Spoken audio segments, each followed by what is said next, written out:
Chapter 1040. Can you beat the ninth on the heaven leaderboard? Mississippi Lou actually asked him if he could beat the ninth on the heaven leaderboard.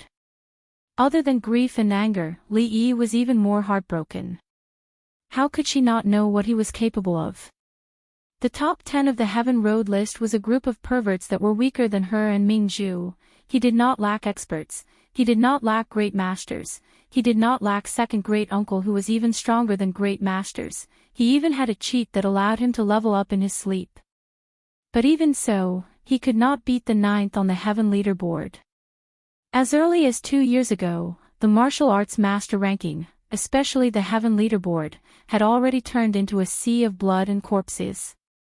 With his current strength, if he was lucky, he could barely enter the top 20. Once the Heaven leaderboard changed from 2 digits to 1 digit, the danger would increase exponentially. The ninth on the Heaven leaderboard was an opponent that he could not fight head-on for now. When Lee thought of this, the sadness in his heart could no longer be described with words. Not only did she brush him off, but she also changed the topic. The method she used to change the topic was so unskillful. She really did not love him anymore. Apart from the sadness, Lee suddenly became vigilant. Murderous aura, there was murderous aura, strong murderous aura. He looked at the pretty boy beside him whose expression was even more sorrowful than his. He actually wanted to fight with him. Rui snatched his home, and he actually wanted to fight with him. Rui looked at the pretty boy, then pointed at Lee and said, "This is the Royal Highness Jiang of Silla that you always mention." The pretty boy's chest heaved a few times. His face was flushed and he calmed down a little. He gritted his teeth and said, "Nice to meet you, Royal Highness Jiang of Silla." Lee glanced at him and asked, "What do you mean nice to meet you?" The pretty boy was startled, and his chest began to heave again. "His name is Bai Su." Mississippi Lou pointed at the pretty boy, looked at Lee and said calmly, "Bai Su, Bai Su. Why not call him Bai Shaw? A gigolo is a gigolo. He looks like a girl, his voice is girly, even his name is so girly." So, Lee was startled. He suddenly recalled something.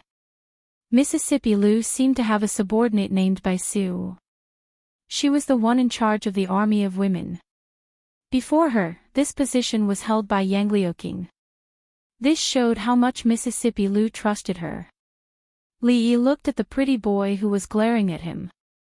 She had no beard, no Adam's apple, pierced ears, a feminine voice, and a feminine face, because she was a woman. He then looked at her chest. Although it couldn't be called a chest when she stood next to Rui, it did seem to protrude a little more than his. Lee felt that he was really blind. Ninth on the heavenly roll. Indeed, one could not judge a book by its cover. Strength and breasts were not necessarily proportional. An extremely awkward expression surfaced on his face. Young Miss Bai, how are you?" Bai Su snorted coldly. "What's good about it?" Everything was good except for her chest. Lee didn't know that a woman's chest could be so flat. Otherwise, he wouldn't have recognized it wrongly.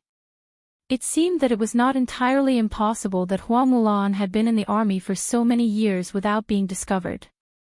Lee glanced at her and realized that she was still looking at him with her teeth clenched. This young Miss Bai was pretty, but her temper wasn't very good. Why did she bear grudges so easily? Mississippi Lou explained, "Bai Su used to admire you.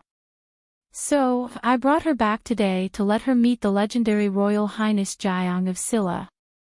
There were many women who admired him in the Jing Kingdom and the Qi Kingdom. Everyone knew that Royal Highness Jiang of Silla was handsome and well-versed in both literature and martial arts. Unfortunately, there would be one less today.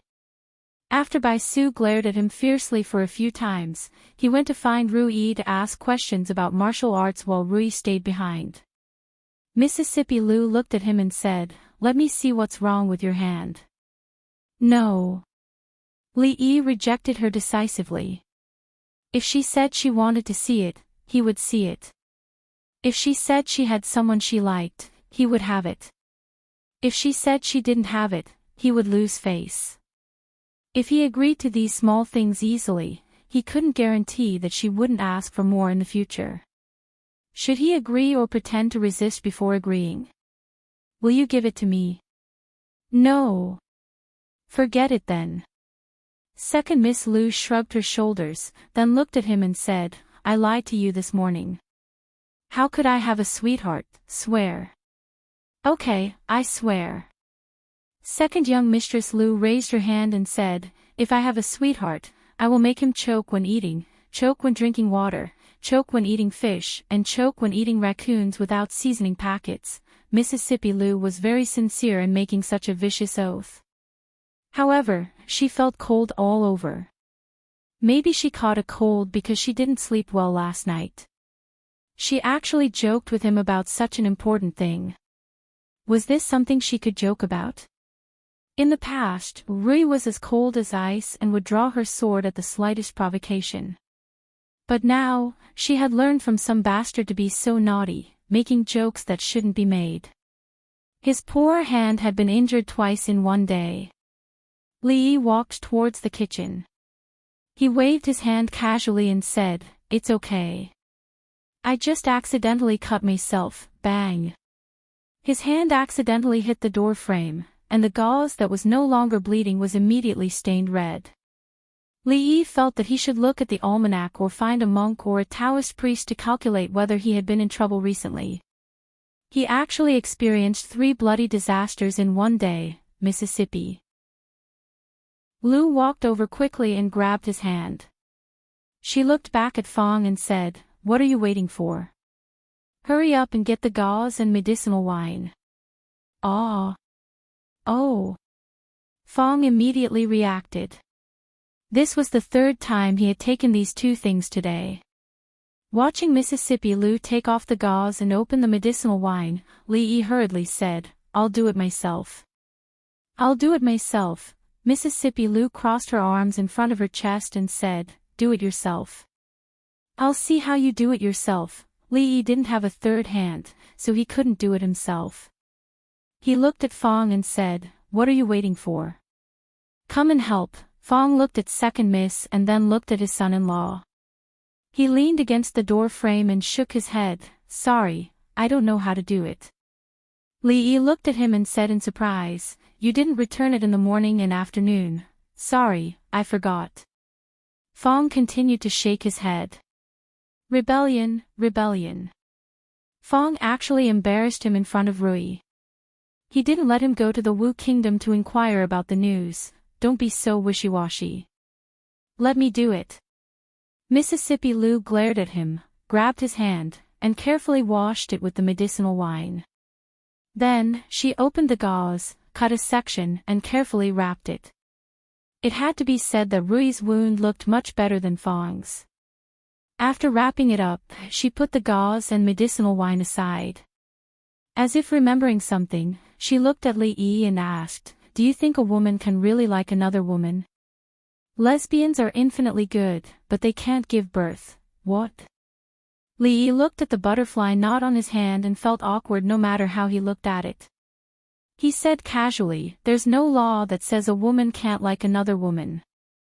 Like a man or a woman, or even like a person or not, it's the freedom of others. As he spoke, a shocked expression appeared on his face. He looked at Mississippi Lu and said with difficulty, You can't be saying. Mississippi Lu looked at him and nodded solemnly, you guessed right. Li Yi stood rooted to the ground in a daze. He was able to guard against Ming Zhu, he was able to guard against the gigolo, but he was unable to guard against another woman, no. He looked angry. He grabbed Mississippi Lu's wrist and slapped her butt twice. He said, no, I don't agree. Your sister won't agree either. Just give up. You've grown up, haven't you? What do you mean you don't like women? Don't you like women too? Fong stood at the door and looked at the scene in the kitchen. The green bristle grass in his mouth had already fallen to the ground.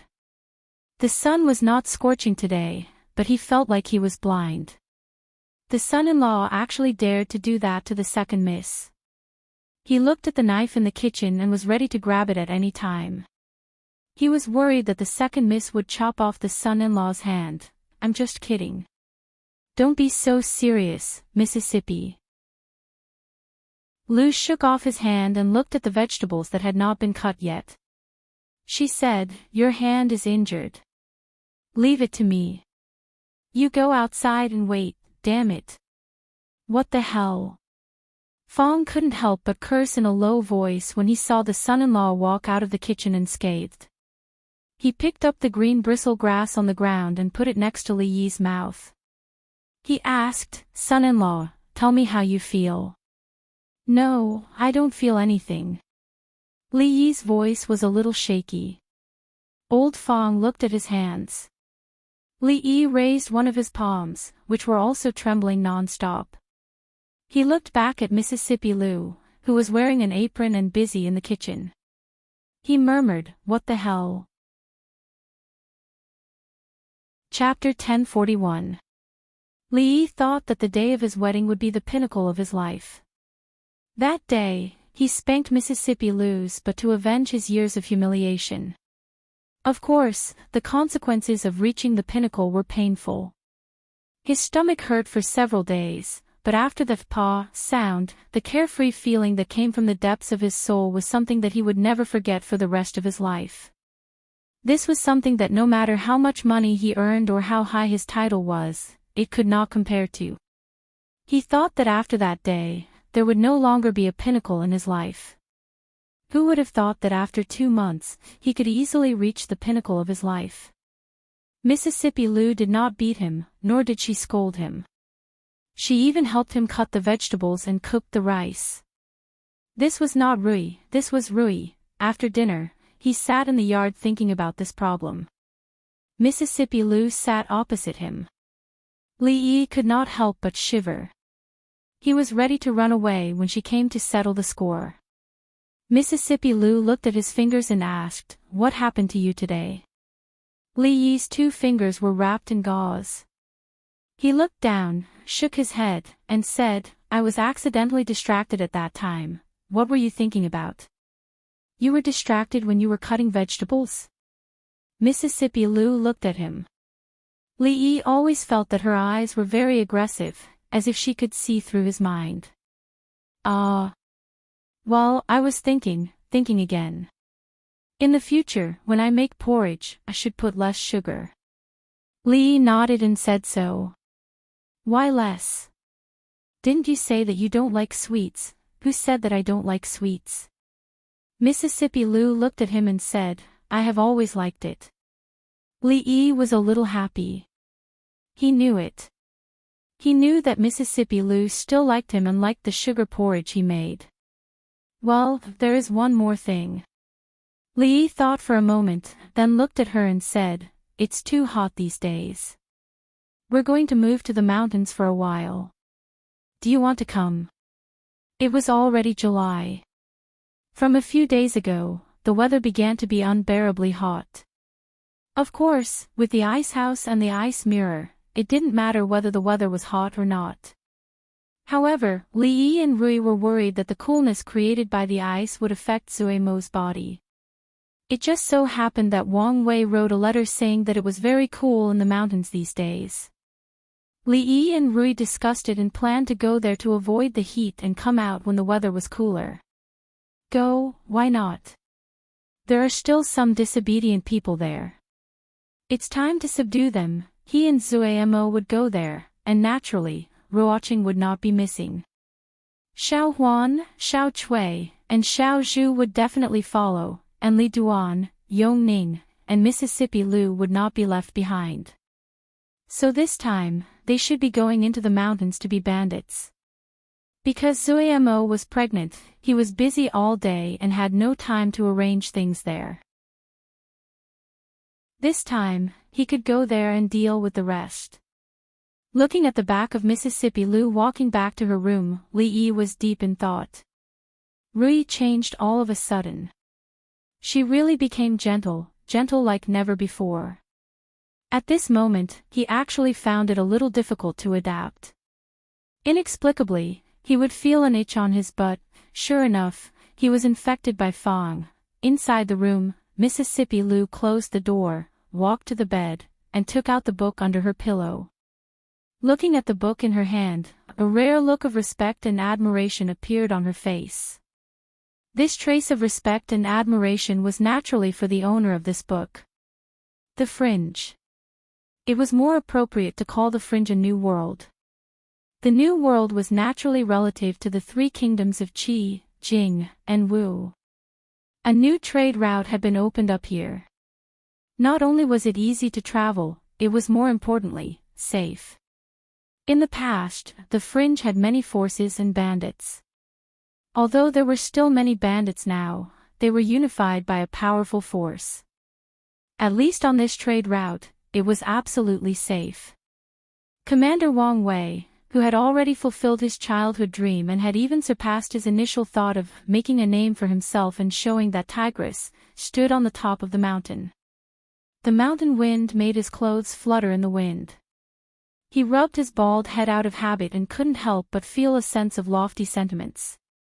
A figure came along the mountain path and said in a low voice, "Commander, His Highness is here." "Where are we now?" "We've reached the stockade." "Bastard, why didn't you say so earlier?" The commander's temperament that Wang Wei had painstakingly put on disappeared in an instant. He ran down the mountain.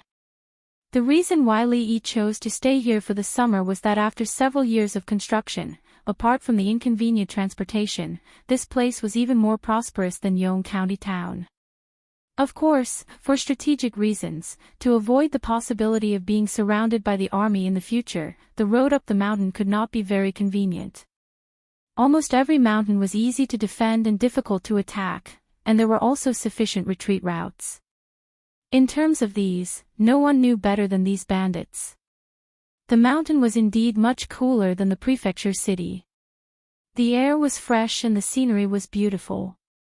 Rui and Rui had grown up in the mountains, but it was the first time that Ruoqing and Drunken Mo had seen such a city in the mountains. Li Duan and Yongning were also full of novelty. They were full of energy and did not look tired at all. Although Wang Wei looked a little fierce, his mind was rare, and he knew how to persist in doing things. He had a kind of energy that would not turn back until he hit the wall, and if he hit the wall, he would continue to stride forward. Most importantly, in terms of being a bandit, he was very talented. It was said that his ancestors had bandit genes, so he managed this place in an orderly manner. He also built a prince's residence here. Although it was not as big as the Jiang of Silla's residence in Yong County, it was still the most magnificent building here. It could be said that he was very thoughtful. When they walked on the bluestone street, two people came from a distance with a man in custody. Li Yi looked at the three people passing by and asked, "This is?" After Wang Wei went forward and asked, he came back and said, "These guys, they don't use the latrine. They always like to relieve themselves at the street corner. They don't change their ways, so I have to lock them up for 3 days before letting them out." Wang Wei actually liked to relieve himself anywhere in the past. Everyone was not particular, and there could be latrines everywhere in the mountains. But now that the prince was here, if these people made this place stinky, how could he, Commander Wang, put his face? Therefore, a few days ago, he issued a death order. In the future, everyone's 3 urgent needs must be solved in the latrine. Those who disobeyed the order would be locked up and served. Li Yi could understand his approach. Most of the people here were bandits, and they were used to being careless. When they were in the mountains, they were used to relieving their physiological needs anywhere. But it was really not possible here. On such a hot day, if everyone peed outside, the smell could be imagined. But thinking about it carefully, there was still a big loophole in this solution. Li Yi thought about it and asked, "Is it useful to lock them up?" "It's useless." Wang Wei shook his head with a bitter smile and said, "These guys are used to being casual. They have always been like this. They would rather solve it outside the latrine than go in." Li Yi waved his hand and said, "Since it's useless, there's no need to lock them up." If the punishment for urinating and defecating anywhere was not to work and still have food and drink, then this punishment was no different from a reward. Wang Wei was still too straightforward. If it was Fang, who was the traitor, then the problem of urinating and defecating anywhere in the stronghold would have been solved long ago. Wang Wei was startled and looked troubled. "But Your Highness, we can't just ignore it," Li Yi shook his head. "Ignore it? Who said I don't want to?" Wang Wei turned his head and looked at the indifferent expression of His Highness. Suddenly, he felt a chill in his heart. In the confinement room, a man was brought in. He turned his head and said with a smile, "Old Wang, remember to bring me some beef noodles from Lu Ji's for dinner. Add more beef and more noodles. Add more chopped green onions and coriander." After saying that, he lay down on a bed in the corner and stretched comfortably. He put his hands behind his head. Boss Wang was really something. He just couldn't hold it in and had to be locked up for 3 days. However, 3 days was fine. 3 days was pretty good. He didn't have to work for 3 days and he wouldn't starve. Never in his dreams would he have thought that there was such a good thing in this world. When he was released 3 days later, he would come back. As he was thinking about this, the door of the confinement room opened from the outside. A bald man stood outside and looked at him. He said, "Come out." "So soon?" He sat up from the bed with a hint of regret on his face. Could it be that Boss Wang had gone back on his word? However, the bald man didn't let him leave. Instead, he brought him to another place. Through the window, he could see more than 10 children sitting in seats with their hands behind their backs. They were swaying their heads along with an old man in front of them. He was a little confused. This was a school. He always felt that building a school in the stronghold was unnecessary. Only those with families would send their children here. Anyway, they didn't need to pay, so he just treated it as looking after the children. Why did this little bald man bring him here? To see which brat didn't study hard and beat him up. Chapter 1042. At the entrance of the academy, the young baldy looked at the man and said indifferently, "You will attend this class with them. If you can pass the exam for this class, then you can leave. If you can't pass, then you can only eat steamed buns and drink water today. If you can't pass today, then in the next 2 days, you will have to pass 2 more exams." The man was stunned. Like most of the people here, he had never been to school and didn't know a word. When he heard the old man shaking his head and talking, he dozed off. He didn't even know how to hold a brush. What kind of exam was this? He just peed. Was there a need to be like this? He pursed his lips, looked at the bald man, and asked, "What if I still can't pass tomorrow?"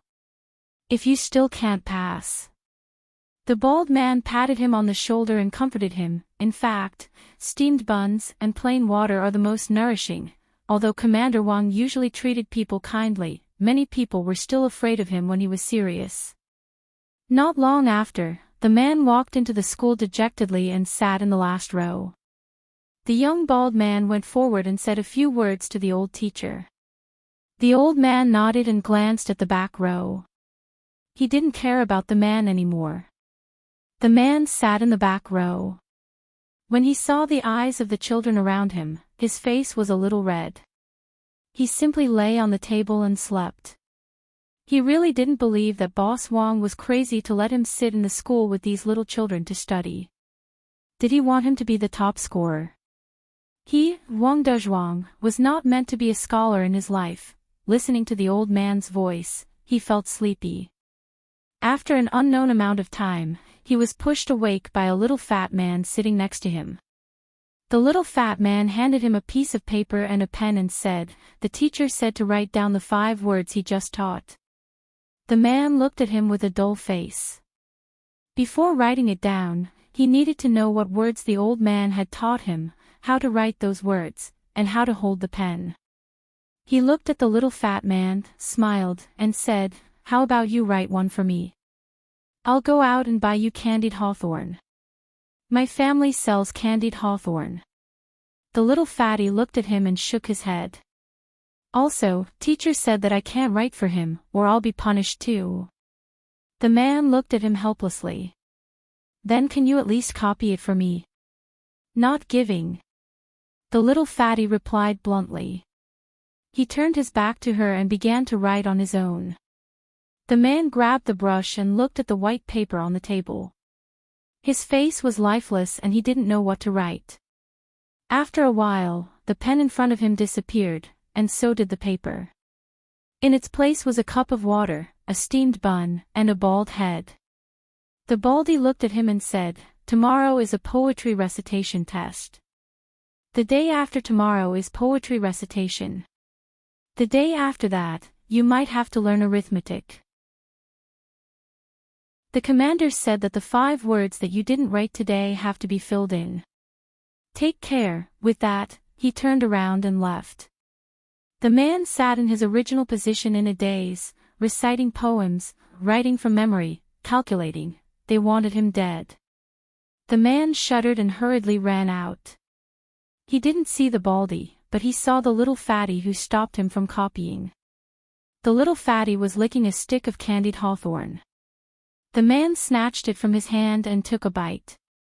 He threatened, "Kid, write one for me tomorrow, or I'll beat you up." The little fatty didn't cry or make a fuss when his candied hawthorn was snatched away. He just turned around and looked at an 8 feet tall, muscular man behind him.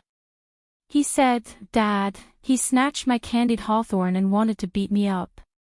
A shadow suddenly appeared in front of the man. He raised his head and looked at the man who was much more muscular than him. He trembled and said, "Big brother, it's a misunderstanding my ass." It was much cooler in the mountains than outside, but there were more mosquitoes. Li and drunken Mo couldn't compare to Rui and Rui. The mosquitoes would avoid them, so he could only make a few mosquito traps. Fortunately, they were very effective. Mississippi Lu stayed in the mountains for a few days before she went out with the Lu Meng's men. It seemed that she was going to sweep through the entire fringe. The fringe was actually very vast. They had only opened a trade route from the Qi Kingdom to the Jing Kingdom, cleared all the hidden dangers around the trade route, and had just started to advance to the periphery. Mississippi Lu set her sights on the entire fringe. Not only did she want to be the ruler of the New World, she also wanted to be the ruler of all the mountains in the fringe. What Li Yi needed to do was to stabilize the rear, provide her with strategic support, resources, and be the man behind the scenes. On a hidden mountain, Li Yi looked at the rows of towering buildings in front of him. Once again, he felt that Wang Wei was quite reliable. He had an entire library in his mind. He could do so many things with it. He could create many things that were considered black technology in this world, but he was only one person, and he was lazy. If he really wanted to accomplish these things, he would need to live for 500 years and then borrow another 500 years from God. Perhaps a few hundred years would not be enough. Even if he had a lifetime of hundreds or thousands of years, it would still be impossible to bring out all the knowledge in his mind. Things like the technology tree should be left to Li Xian. He couldn't even handle Rui, so he had no interest in these things, but he didn't really want to waste his hard-earned cheat. After all, other than copying books, poems, and peeking at other people's diaries, this thing still had other uses. Li Yi asked Wang Wei to open up an industrial area far away from the village. They would conduct research on things like iron smelting, coke making, and forging. Although it was called research, it was actually just him telling them to do it. These would be very useful in the future. Although they couldn't use it for now, it was better to be prepared. For the time being, this would be the breakthrough point. The rest would be developed slowly in the future. At the back of the classroom. In the corner of the back row, a man looked at the little fatty beside him and swallowed his saliva. He watched as the little fatty chewed on the chicken drumstick in his hand and said, "Little brother, when you come tomorrow, can you secretly bring me some salted vegetables?" He had been eating steamed buns and drinking plain water for 7 days. He had lost a lot of weight, and the reason for all this was because he had peed outside the toilet. He couldn't understand it now. The toilet was clean and tidy, and there was no smell after he flushed it. Why did he have to pee outside? This was despicable. The little fatty nodded with great difficulty. He immediately picked up a pen and pointed at a word on the paper with the tip of the pen. He asked, "Little brother, how do I pronounce this word? I've forgotten. Can you teach me again?" He felt extremely miserable. The school was really too scary. Even if he were to move stones outside, it would be better than sitting here and reading. The detention room not far from the school had also been transformed into a new school. In the past month, people who urinated, spat, and did not pay attention to hygiene were all caught and brought here. Here, they didn't have to move stones, pave bridges, or repair roads. They didn't have to do anything. They could spend their days swimming in the sea of knowledge, experiencing the joy of reading. Haha, I passed. I can go out now. Suddenly, a person rushed out from inside and stood on the street, looking like a madman. After laughing, he looked down at his hands with a pained expression. These were a pair of hands used to chop people, but they had been used to write for the past few days. He wrote non-stop all night, and if he couldn't finish, he could only eat steamed buns and drink plain water. He wasn't even given a salted vegetable. Suddenly, a few hands reached out from the window. Someone exhorted loudly, brother, come back. Stay for another 2 days and teach us too." That person stood on the street and laughed maniacally. "Even if I die outside, starve to death, suffocate to death, or jump off the mountain to my death, I won't go back." In a room somewhere in the stronghold, Commander Wang touched his bald head. He was surprised to find that in the entire stronghold, there hadn't been a case of people urinating, spitting, and littering everywhere for a long time. In the short span of half a month, this problem that had been troubling him for years had actually been cured. Chapter 1043. The group of people who were used to using the sky as their blanket and the earth as their bed, and eating, drinking, and defecating on the beds suddenly became particular. No one peed or spat on the ground anymore. The village looked brand new. Wang Wei was once again impressed by His Royal Highness Jiang of Sila's wisdom. Setting up a school in the stockade was indeed useful. In the past, he had thought that it was superfluous. Now, it seemed that people who had been educated were indeed different. Those guys had only been in the school for a short period of time, but they had already become civilized and polite.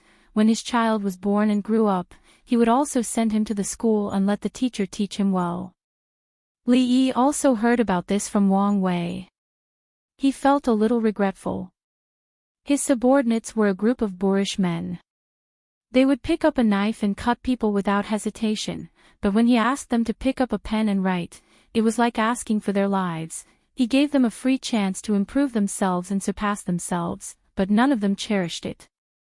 Ning Yuan was unwilling to go back to the school even if he moved stones to build bridges and roads. This made it impossible to implement the other ideas that Fong gave him. For example, they could be confined for half a month and sent food and water every day, but there was no toilet in the confinement room. Anyway, they were used to doing it on the spot. Another idea was to erect a monument in front of the village and engrave their names and heroic deeds on it for future generations to admire. Or, forget it, it was too disgusting, no more examples. No one was willing to study. Even if they had to hold their urine to death outside, they were unwilling to go back to the school. Perhaps they had already realized that there was no end to learning and that it was still possible to repent, but this also exposed a major problem. He was very short of high-end talents under his command. Just look at Second Miss Liu in the past, and you can see how much martial artists despised reading, not to mention those bandits. To put it bluntly, they were just a bunch of unruly people. They could swarm up and shout to kill, and they had some strength in repairing bridges and roads. However, when it came to management, or charging and breaking through enemy lines according to rules, they were far from being good at it. This was not what Li Yi wanted to see, nor was it what Mississippi Lu wanted to see. Mississippi Lu had left half a month ago to occupy more mountains. Before she left some of Lu Meng's people here to train Wang Wei's men. If it wasn't for the fact that life was really tough, no one would be willing to become a bandit. Many people were ordinary people before they became bandits, and they also had families to support them. After being subdued, some of them relied on their own efforts to earn a family business and brought their families here. Now, this place was no different from an ordinary town. Li Yi selected a group of people who were educated and tried to cultivate some talents in other fields. Currently, he focused on industrial fields such as machinery and materials. Of course, he didn't need them to come into contact with advanced things. As long as he explained some simple theories, they would be able to understand and put them into practice. At this time, he started to miss Li Xian. The real talents that he needed were almost all in the Academy of Sciences. He still had to poach some people from his side. Your Highness, it's done. Wang Wei strode in from outside with a pile of swords and knives in his hands. He threw them on the ground with a clatter. Li Yi stood up and walked to the front. Wang Wei picked up 2 knives from the ground and held them in his hands. He said, Your Highness, look. This is an ordinary knife, and this one was just made by them. He waved both his hands at the same time. With a clang, sparks flew everywhere. The knife in his right hand was undamaged, but the one in his left hand had an obvious chip. Clang! He slashed twice again. The knife in his left hand broke into 2 pieces, but the one in his right hand was still intact. Fong, who had just walked in from outside, stared at the knife in Wang Wei's hand. His eyes lit up, and he muttered, Treasure, treasure. Wang Wei looked at him and said generously, You like it? If you like it, I'll give it to you. He handed the knife to Fong, but Fong did not take it. A hint of vigilance appeared on his face, and he said, What do you want? I can't afford to offend that tigress of yours. You didn't play cards with me yesterday. You'd better find another reason to fool her. Oh, I didn't go back. What reason do I need? I'm not you, even afraid of your wife. If you have the guts, say this again in front of her later. Why should I listen to you? Li Yi ignored these 2 guys who were unwilling to admit the truth. He picked up the 2 swords from the ground and carefully examined them. After the improvement of the smelting and forging methods, the quality of the steel had indeed improved a lot. Although it was still far from the level of cutting through iron like mud, compared to ordinary weapons, it could already be called a treasure. Since it was a treasure, it could be sold for money, a lot of money. He was already very rich, but he had so many subordinates who needed to eat, invest in construction, and support his squandering sister-in-law, Rui. When it came to things like money, the more the better. Rui's autumn water was a good sword. In terms of sharpness and toughness, it was not comparable to the one in his hand. However, that sword must have been forged by a skilled master craftsman after thousands of tempering. Although it could be sold for a very good price, the cost was not low. Mass production was different. The technological reform and cost reduction allowed them to easily create divine weapons in the eyes of ordinary people. This was not a divine weapon, it was all money. In the Jing kingdom, the richest people were in the capital. In the Qi kingdom, the richest people were in the capital. After pondering for a moment, Li Yi felt that it was time to let those foreign merchants from the United Kingdom of Great Britain and Northern Ireland out. No, I almost forgot. After the incident with Lioli, whether in the Qi kingdom or the Jing kingdom, if those foreign merchants dared to show up, they would be caught and dismembered immediately. This time, he changed the method. He sat down at the table again and began to write to Li Xian. Hibiscus Garden, the capital. Li Xian held a dagger in his hand. He easily cut a few holes in the long saber of the opposite guard. He nodded with a satisfied look on his face. After sending so many gifts, that stingy guy finally knew to return the favor. This dagger was not bad. It was extremely sharp and exceptionally tough. Even the treasures in the palace could not compare to it. It could be called a divine weapon. It could be said that he was considerate, however, he soon realized a problem. This dagger was forged by him. In other words, he had mastered a new forging method. He did not tell me, I have done everything for him, but he kept it from me. There was a look of indignation on his face. If it were not for the heavenly weapon, he would not have ordered for him to find the best blacksmith in the Jing kingdom. At some point, the guard behind him bowed slightly. Greetings, Your Highness. Two women walked side by side from afar. The younger one on the left looked at him and asked, Brother, did Sir send another letter? Li Xian looked at Shanning, who had completely lost her innocence and naivety. He smiled and said, Not only did he send a letter, come and take a look at this. He showed off the sharpness of the dagger in front of Mingzu and Shanning. He said in a boastful tone, Although this dagger is a little short, in terms of sharpness, even the treasures in the palace could not compare to it. It can be called a priceless divine weapon. After saying that, he seemed to have thought of something.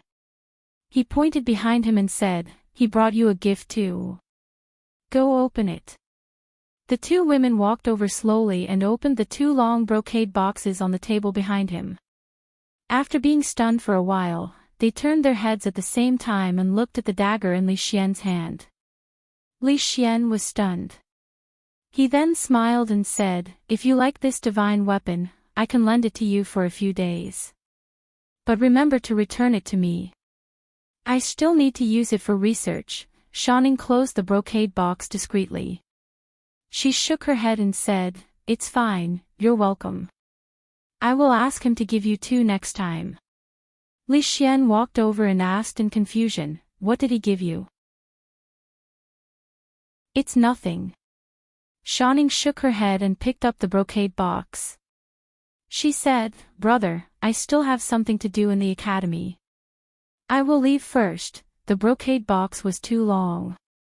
It was at least 4 feet long. When she turned around, she accidentally knocked over the other one. The box landed on the ground. When the lid was opened, the thing inside the box was revealed. It was a long sword. The sword was more than 3 feet long. The hilt of the sword was carved into a lifelike phoenix. The scabbard was carved with complicated patterns. It was unusually exquisite. There was also a row of more than 10 jewels inlaid on it. Under the illumination of the sun, it shone brightly. Li Xian was stunned. He lowered his head and picked up the sword. He seemed to have thought of something. He unsheathed the sword and waved it at the wooden table beside him. Crack! A white light flashed. The wooden table was split into 2 and fell to the side. He looked at the long sword in his hand and the short dagger in his other hand. One was more than 3 feet long, and the other was less than 1 foot long. One of the scabbard was exquisite and inlaid with jewels. It was priceless. The other one did not have a scabbard. It was sent in a wooden box. He suddenly felt a little sad. Chapter 1044. In Jingdo, when the imperial guards of the palace pasted the imperial notices on the city gates and various streets and alleys in conspicuous places, commoners quickly surrounded them. In the early years, it was rare to see imperial notices posted. When the former emperor was on the throne, he only pasted one when he searched for famous doctors to treat a certain princess in the palace. Later, when the current emperor opened a mathematics school, he often posted notices like this to search for craftsmen among the commoners. By now, the commoners were no longer surprised by this. A scholar who passed by had already deciphered the contents of the imperial notice, causing a lot of discussion among the people. This time, the emperor wanted to recruit skilled blacksmiths from all over the Jing kingdom. It was said that food, accommodation, and women would be provided. Those with families would also be given a courtyard in the capital. Apart from that, they would also receive a monthly subsidy from the country. If they were a famous master blacksmith, they might even be able to get a position in the Academy of Sciences. From then on, they would be able to bring glory to their family, reach the sky in a single step, and make their ancestors proud. In short, as long as one had a skill, one would be able to live a good life in the capital city, in the Jing kingdom. Even if one was an old farmer, as long as his land was better than others and his harvest was greater than others, there would still be some officials from the Academy of Sciences who would be willing to call him teacher and humbly ask him questions. A scholar in a green robe looked at the imperial notice posted on the city wall, then looked at the book he had just bought and sighed. The book in his hand was this year's imperial examination secret scroll, which he had spent a lot of money and pulled a lot of strings to buy. A blacksmith could get food, accommodation, and marriage services. It was a pity that he had not passed the imperial examination. At the age of coronation, he had not married and had not even touched a woman's hand. It was not that he had not touched a woman's hand. Yesterday, when he was buying vegetables, the auntie who sold vegetables had touched him. Thinking of this, he could not help but feel sad. He threw the book in his hand to the ground and strode away. 10 years of studying hard could not compare to 10 years of forging iron. What was the use of reading such a useless book? After a few steps, he turned around and walked back. He picked up the book on the ground, patted the dust off it, and carefully put it in his pocket. He still had to study. Even if he didn't pass the exam, he would become a blacksmith in the future. Between a blacksmith who had studied and a blacksmith who only knew how to forge iron, there was no need to even think about whose future was brighter. What's more, this thing cost a lot of money. Blacksmith Sue was an ordinary blacksmith in the capital. He originally had a name, but his neighbors had been calling him Blacksmith Sue, or Blacksmith Sue, for decades. He couldn't remember how long it had been since someone last mentioned his real name. He had just come back from the city wall, so naturally, he had heard the latest news. The spring of blacksmiths that he had been looking forward to was finally here.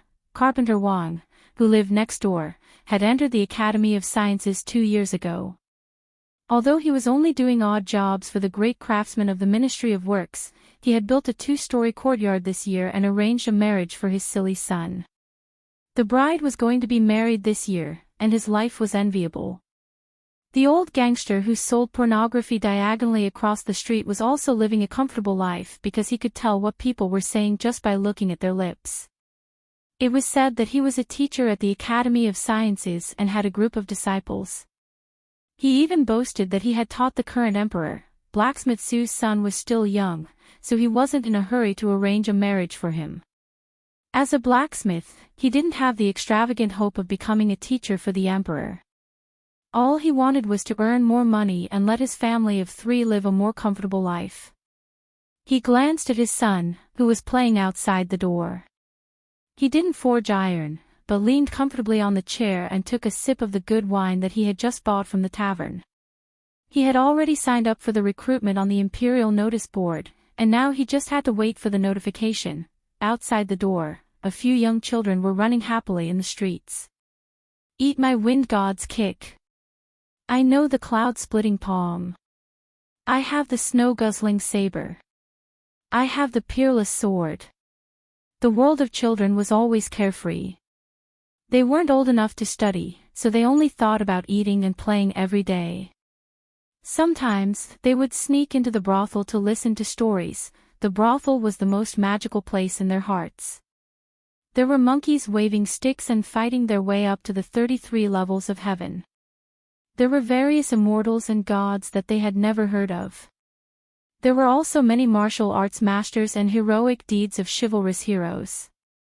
After listening to stories in the brothel, they would play the roles they liked and reenact the stories they had heard. It was a game that they never got tired of. They were acting out a new story in the brothel, which was the plot of Wind and Cloud.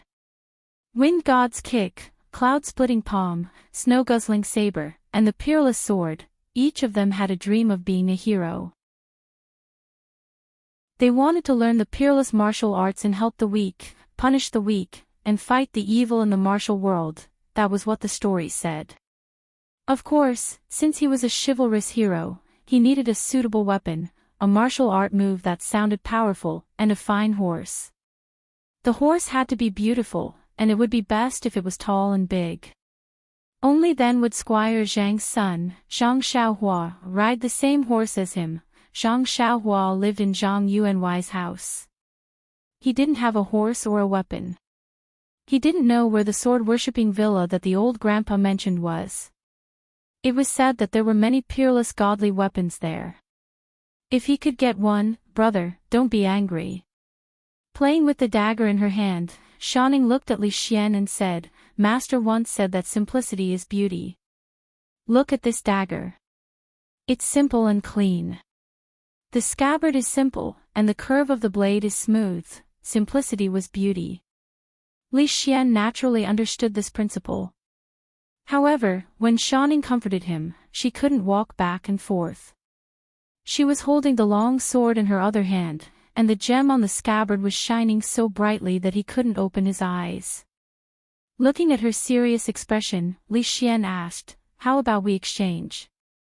Shanning was dazed and said in surprise, But brother, this sword is for women. I don't mind. Li Xian looked at her and said, You can have the simple and beautiful dagger. Brother, are you serious? Yes. I won't exchange. After saying that, the pretty woman turned around and left. She walked out of the hall and did not look back even once.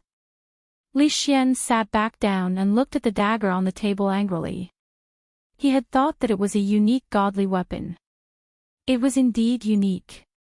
Among the 3 gifts he gave, this was the most special, simple, and shabby one, the shortest.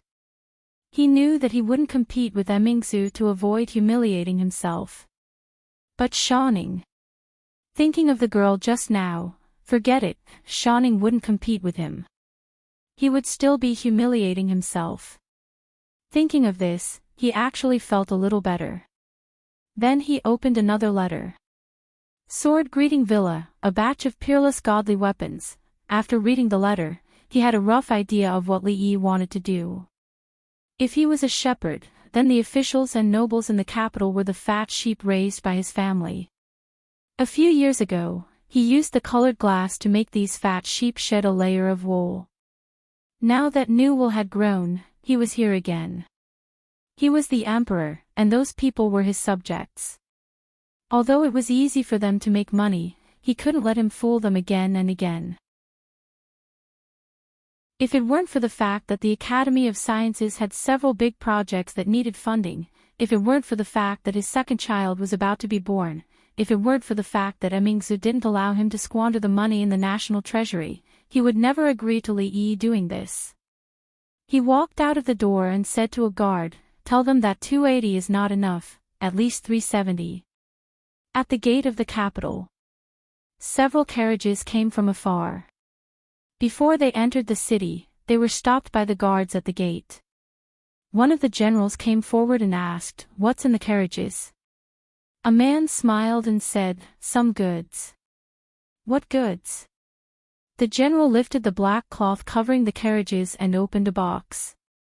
After taking a look, his expression changed. He opened a few more boxes and his expression darkened. He took a few steps back and waved his hand.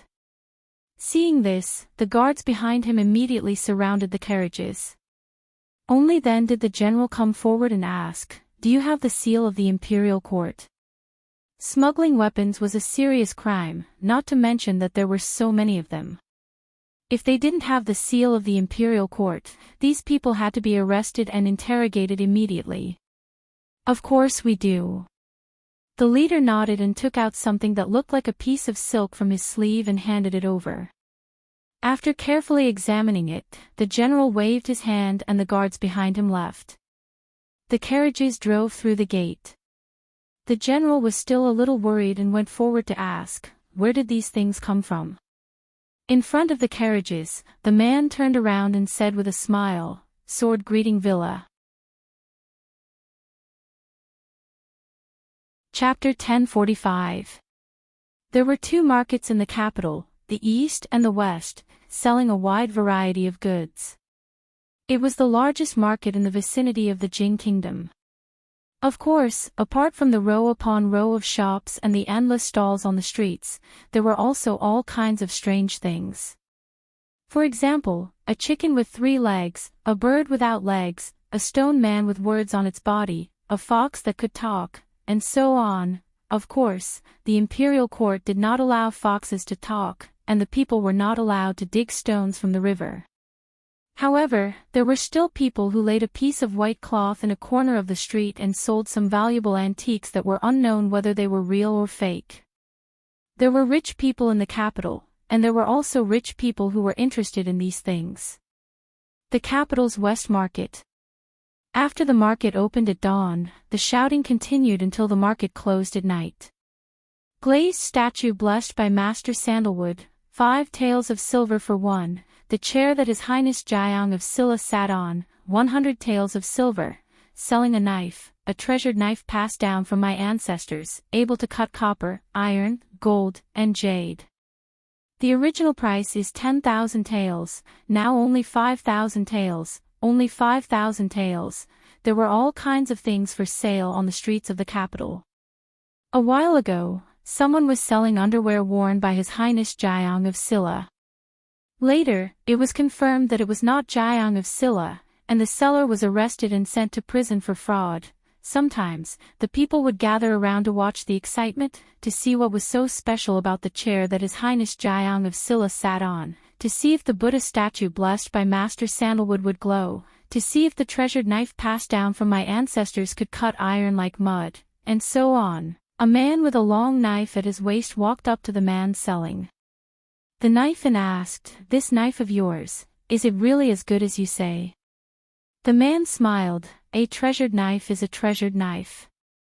In front of everyone, if I lie to you, I'll give you 5,000 taels of silver for free."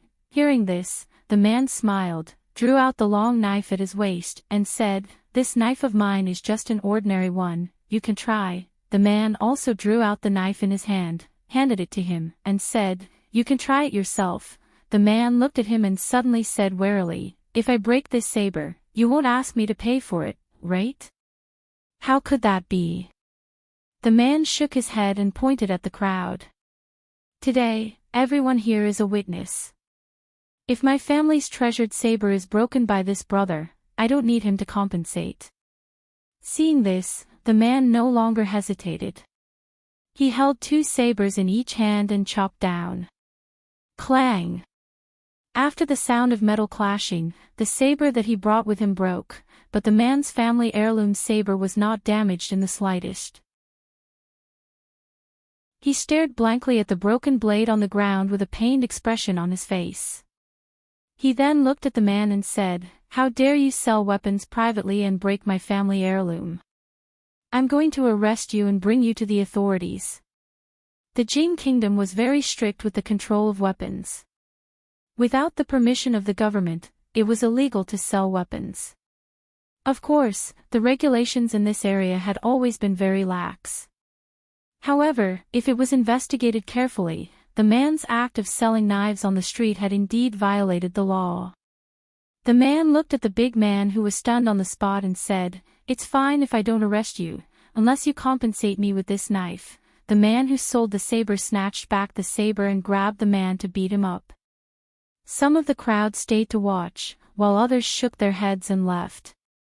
Recently, there were many people selling ancestral treasured sabers and swords on the street. A few days ago, there were even people selling snowguzzler sabers and peerless swords. They had heard too many stories in the brothel and were obsessed. This man actually knew how to use the trick of injuring himself to gain the confidence of others. It was a pity that his appetite was too big. If it was really a divine weapon, it would be worth it. However, there was a 90% chance that it was just a clumsy scam. Among the people who stayed, some of them could not help but come forward to verify it. The man was quite generous and seemed to be very confident in his family heirloom saber. He did not refuse anyone and looked very confident. Gradually, people were surprised to find that this saber seemed to be really unusual. When ordinary sabers came into contact with it, they would either break in two or be cut. Although it could not be said to be able to cut iron like mud, it could really be regarded as a treasured saber. This kind of divine weapon was very popular in the martial arts world. Many rich families in the capital also liked to collect them. In the crowd, a man who looked like a servant looked at the man and said, "The one selling the saber, take your saber and follow me." "All right." The man's face lit up. He immediately put away the saber and followed the servant into a big house. The crowd knew that this man's saber had caught someone's eye. This 5,000 taels of silver was a little too easy to obtain. When the crowd dispersed, another voice came from the crowd. "What family heirloom saber? Didn't you buy it? Didn't you see that the saber is brand new?" "Nonsense, this kind of divine weapon must have been made by a master. How could an ordinary shop buy it? It's the newly opened shop in front. It's called Sword Greeting Villa. It said that the signboard was personally inscribed by His Majesty. You will know once you take a look." A new weapon shop called Sword Greeting Villa opened in the capital. All the weapons sold were divine weapons. Moreover, the signboard was personally inscribed by His Majesty. It was a guarantee of credibility. A big signboard was erected in front of the shop. Limited stock, first come, first served. The sabers and swords in the shop were all first-rate divine weapons. They were famous for being peerless swords: Hero's Sword, Blazing Chelan Sword, Snow Guzzle Saber. Someone came because of the shop's reputation. He used a random saber in the shop to clash with a famous saber made by a master. In the end, the famous saber was chipped while the other was undamaged. Once the news spread, the entire capital was in an uproar. In just a few days, the name Sword Greeting Villa spread throughout the capital. According to the story in the brothel, Sword Greeting Villa had the world's best swordsmithing technique. They could forge divine weapons that could cut through iron like it was mud. Originally, people thought that this was just a made-up story. Now, it seemed that this story was not completely a story. For a period of time, countless nobles and officials who loved collecting rare treasures swarmed over, and the martial artists who longed to own a peerless divine weapon could no longer sit still. It was said that even the current emperor had bought a few of them. In less than 3 days, all the weapons in Sword Greeting Villa were sold out. Even so, there was still an endless stream of people coming to ask about it every day. In the capital, when the door of Sword Greeting Villa was about to be trampled by people, in the faraway Shu state, in the chaotic land, Li Yi was peeling an apple for Zuemo. Peeling an apple with an ordinary knife was fine. Using a peerless sword to peel an apple would be too conspicuous, and it would easily hurt his hand. After peeling the apple, he wanted to feed it to her personally. Coincidentally, Ruoqing and Rui went in, so he was chased out. Li Yi felt that he was not very popular now. Sometimes Rui would sleep with Zuemo, and sometimes Ruoqing would sleep with Zuemo. Sometimes the three of them would sleep together, as if he was the only extra. So be it. Having a harmonious family was much better than having a harem on fire. What else could he be dissatisfied with? Li Yi took a bite of the apple, walked back to his room, and picked up a document. Although they were now able to mass-produce the divine weapons in the eyes of the world, there were too many people under them. For a long time, the supply would not be able to meet the demand. Of course, good things should be equipped for their own people first. Except for the batch that was transported to the capital, there was no outflow for the time being. 2 days ago, Li Xian had sent a letter saying that 100 skilled blacksmiths were already on their way. There were too many people who had signed up, so he had even conducted a selection test to select the best 100 blacksmiths and send them over. Li Yi wanted these blacksmiths not only to forge swords. In terms of smelting and forging, they were definitely much better than these laymen. He also hoped that they could take a big step from theory to practice and come up with something more practical. Halfway through eating the apple, he looked up and saw Fong walking over from a distance. His face was a little ugly. He looked at Li Yi and said, "Young master, there is news from the Wu Kingdom, there is news from the Wu Kingdom." Chapter 1046.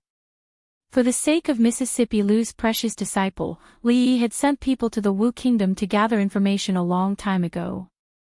During this period of time, news came in one after another. They were all about the stalemate between the forces loyal to the late emperor and the imperial court of the Wu Kingdom. It was neither good nor bad, however, judging from Fong's current expression, it could not be anything good. Li Yi took a letter from him, opened it, and looked at it.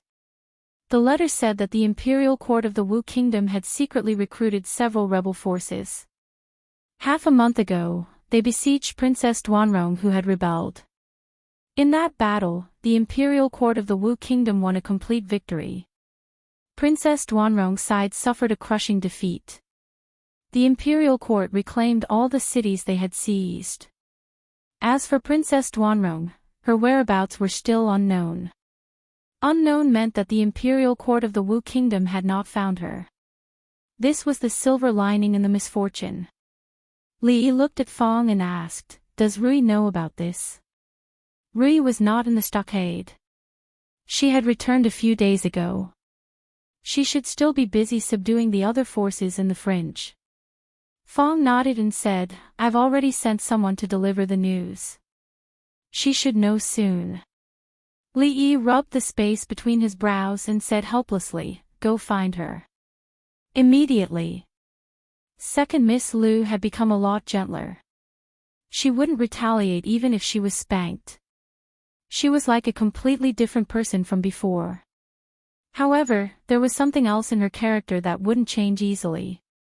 Back then, she had traveled thousands of miles to find her brother-in-law. She had chased him from the capital to Shuzhou, then from Shuzhou to the Qi Kingdom. She had rescued him from the hands of Taoist nun. After learning that Yang Liuking's fate was unknown, she might have run from the fringe to the Wu Kingdom to find her only disciple. If he and Rui were not by her side, no one could stop her. Li Yi did not object to Rui's search for Yang Liuking. After all, she was already half a member of the Li family after spending so much time together. Just based on the fact that she called him martial aunt, Li Yi would not sit idly by and watch her get into trouble. He and Rui did not blame her for leaving without saying goodbye. She had too many burdens on her shoulders, such as the hatred of her country and family. Even so, she did not bend her spine. It could only be said that Rui had an incredible disciple and he had an incredible martial nephew. But no matter how many experts the Lu Alliance had, no matter how good their weapons were, they would not be able to fight against a country. So he needed to stop Rui in time when she was impulsive, so that he could make a long-term plan. After saying goodbye to Rui and the others, Li Yi, Fong, and Su set off immediately. There was no need to bring too many people. The elites and core disciples of the alliance were by Rui's side. Fong was there to watch the fun, and Su was there to deal with all kinds of unexpected situations. He only hoped that when they arrived, Mississippi Lu would not be so impulsive. In the Wu Kingdom. In the imperial capital. A eunuch gently knocked on the door of a luxurious palace and pushed it open. Inside the palace, there were bookshelves on both sides, and the bookshelves were densely packed with books. Right in front of them was a table, and behind the table sat a figure. The eunuch bowed to the ground and asked respectfully, "Your Majesty, those rebels have arrived in the imperial capital. General Cheng asked me to ask Your Majesty, how should we deal with them?" The figure behind the table put down the book in his hand and said, "Since they are rebels, General Cheng should know how to deal with them. There's no need to ask me about such a small matter." "Yes. Your servant will reply to General Cheng now. Your servant will take his leave." The eunuch bowed again and was about to turn around and leave. Is there any news about Qing, and Fu, Before he walked out of the palace, the figure behind the table spoke again. The eunuch turned around and bowed again. Your Majesty, General Qing said that this time, we will definitely deal with these two rebels. Shut up. A reprimanding voice suddenly came from inside the palace. Looking at the figure behind the table who stood up, the eunuch's face immediately turned pale. He knelt on the ground and said anxiously, Your Majesty, please spare my life. Your Majesty, please spare my life. Although they took the wrong path, they are still the princess and prince of the Wu Kingdom. How can a slave like you impose the word rebels on them? A skinny young man walked over from the front. His long and narrow eyes glanced at the eunuch, and he said in a low voice, Go and receive your punishment. Don't do it again, thank you, Your Majesty. Thank you, Your Majesty. The eunuch hurriedly kowtowed. Get up. The skinny young man waved his hand and asked, Is there any news about them? After the eunuch stood up, he immediately replied, Your Majesty, General Qing said that he has already found traces of Princess Duanrong and Prince Jing. At most, he will be able to bring them back in a month. Tell him that they must not be harmed. Bring Qing, and Fu, back safely. If even a strand of their hair is harmed, I will hold him responsible. Yes, Your Majesty, I will definitely bring Your Majesty's message to General Qing. The skinny young man waved his hand and said, All right, you can leave now. After the eunuch left, the skinny young man turned around with one hand behind his back. Only then did he realize that there was another person in the palace. It was an old man with white hair and beard. At this moment, he was sitting on the seat that the skinny young man had just sat on. This was the imperial study, a seat that only the emperor could sit on. However, the young man was not angry or annoyed. Instead, he slowly walked forward and asked with a smile, Imperial uncle, why do you have time to come here today? The old man raised his head to look at him, and a sliver of disappointment appeared in his murky eyes. He said, The blood that flows in the three of you is the blood of the royal family. You've already killed too many people. Just let these two children go. They can't threaten your throne. What you should do is to flatten the rebellious forces and return peace to the world as soon as possible. The young man was startled. Then, he sighed and said, Grand uncle, you still don't believe me. Back then, father and brother were suspicious. I kept retreating, and retreating again and again. In the end, I really couldn't retreat anymore. If I didn't protect myself, I wouldn't be standing here talking to Grand Uncle. How do you expect me to believe you? The old man stood up and looked at him. He asked, I only traveled outside for half a year. After I returned to the imperial capital, you killed my brother, murdered my father, and forced my mother to death. Half of the officials in the imperial court died and another half ran away. The border army rebelled, and another 3 provinces rebelled. How do you expect me to believe you? Whether what happened back then was right or wrong, whether Imperial Uncle is willing to believe me or not, I don't want to mention it again. The young man turned around and walked into the hall.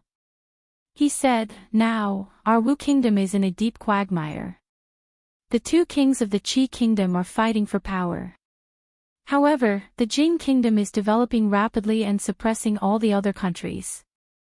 I will suppress the chaos in the Wu Kingdom as soon as possible. I also hope that Imperial Uncle can consider the overall situation and think for the sake of the Wu Kingdom. If I didn't think for the sake of the Wu Kingdom, I would have killed you with my palm.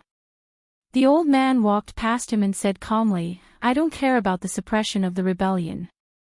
I don't want to look into what happened in the past. But I only warn you. Don't do anything to those 2 children again. Don't force me to do it. His last words were still echoing in the young man's ears. Then, he disappeared. Suppress the rebels and restore peace to the world. But what if they are the rebels? The young man looked out of the door and murmured in a low voice. Warn me. I am the Emperor. Why should I be warned? Who else can warn me? A hint of gloominess appeared on his face. He clenched his fists tightly in his sleeves. His nails dug deep into his flesh. Chapter 1047. In a mansion somewhere in the imperial capital of the Wu Kingdom. Several figures were sitting in the courtyard, talking in low voices. Behind them were dozens of other figures. They were the elite subordinates who had entered the imperial capital with them. What do you think they will bestow upon us this time? It shouldn't be a small one. If it weren't for us, they wouldn't have been able to defeat Princess Duanrong so easily. General Cheng has already gone to the palace to ask. There should be news soon. This world is really mysterious. At first, I wanted to be a thief, but as I did so, I actually became an official. I never dreamed that I, Big Head Ma, would be able to wear the hat of an official for the rest of my life. The few of them were all rebels. After the Wu Kingdom fell into chaos a few years ago, they rose up in revolt and proclaimed themselves kings. A few days ago, they were recruited by the imperial court and worked together with the imperial court to defeat another powerful rebel army. This time, they had come to the capital to receive their rewards and be promoted to officials. As they were talking, someone suddenly knocked on the door. Immediately, someone stood up and said with a smile, "Could it be that General Cheng has returned?" He personally went to open the door and saw the familiar face of General Cheng. "Haha, General Cheng, from now on, we are colleagues, puff." Before he could finish speaking, his body suddenly trembled. He lowered his head to look at a spear that had pierced through his chest. Blood flowed from the corner of his mouth as he looked at the man in front of him and said in pain, You. The man calmly pulled out the spear and then waved his hand. "Release the arrows." Rows of archers immediately swarmed in. In the courtyard, there were endless curses and screams. "Cheng, you didn't keep your promise. I won't let you off even if I become a ghost. What are you doing? We're on the same side, we're on the same side." In the land of chaos. Near the top of a mountain in the Wu Kingdom, a man with a dignified appearance was pacing back and forth in the hall. There was a hint of anxiety on his face. "Report." A figure quickly rushed in from the entrance of the fort. After rushing in, he knelt on one knee and said loudly, "Reporting to General Wei, Her Highness was ambushed by the imperial court in Lin province. Fortunately, she has successfully escaped and will be here soon." The man's face darkened, and he immediately said, "Chen Qing, you will personally lead 500 men to receive His Highness." Behind him, a man knelt on one knee and bowed, "Understood."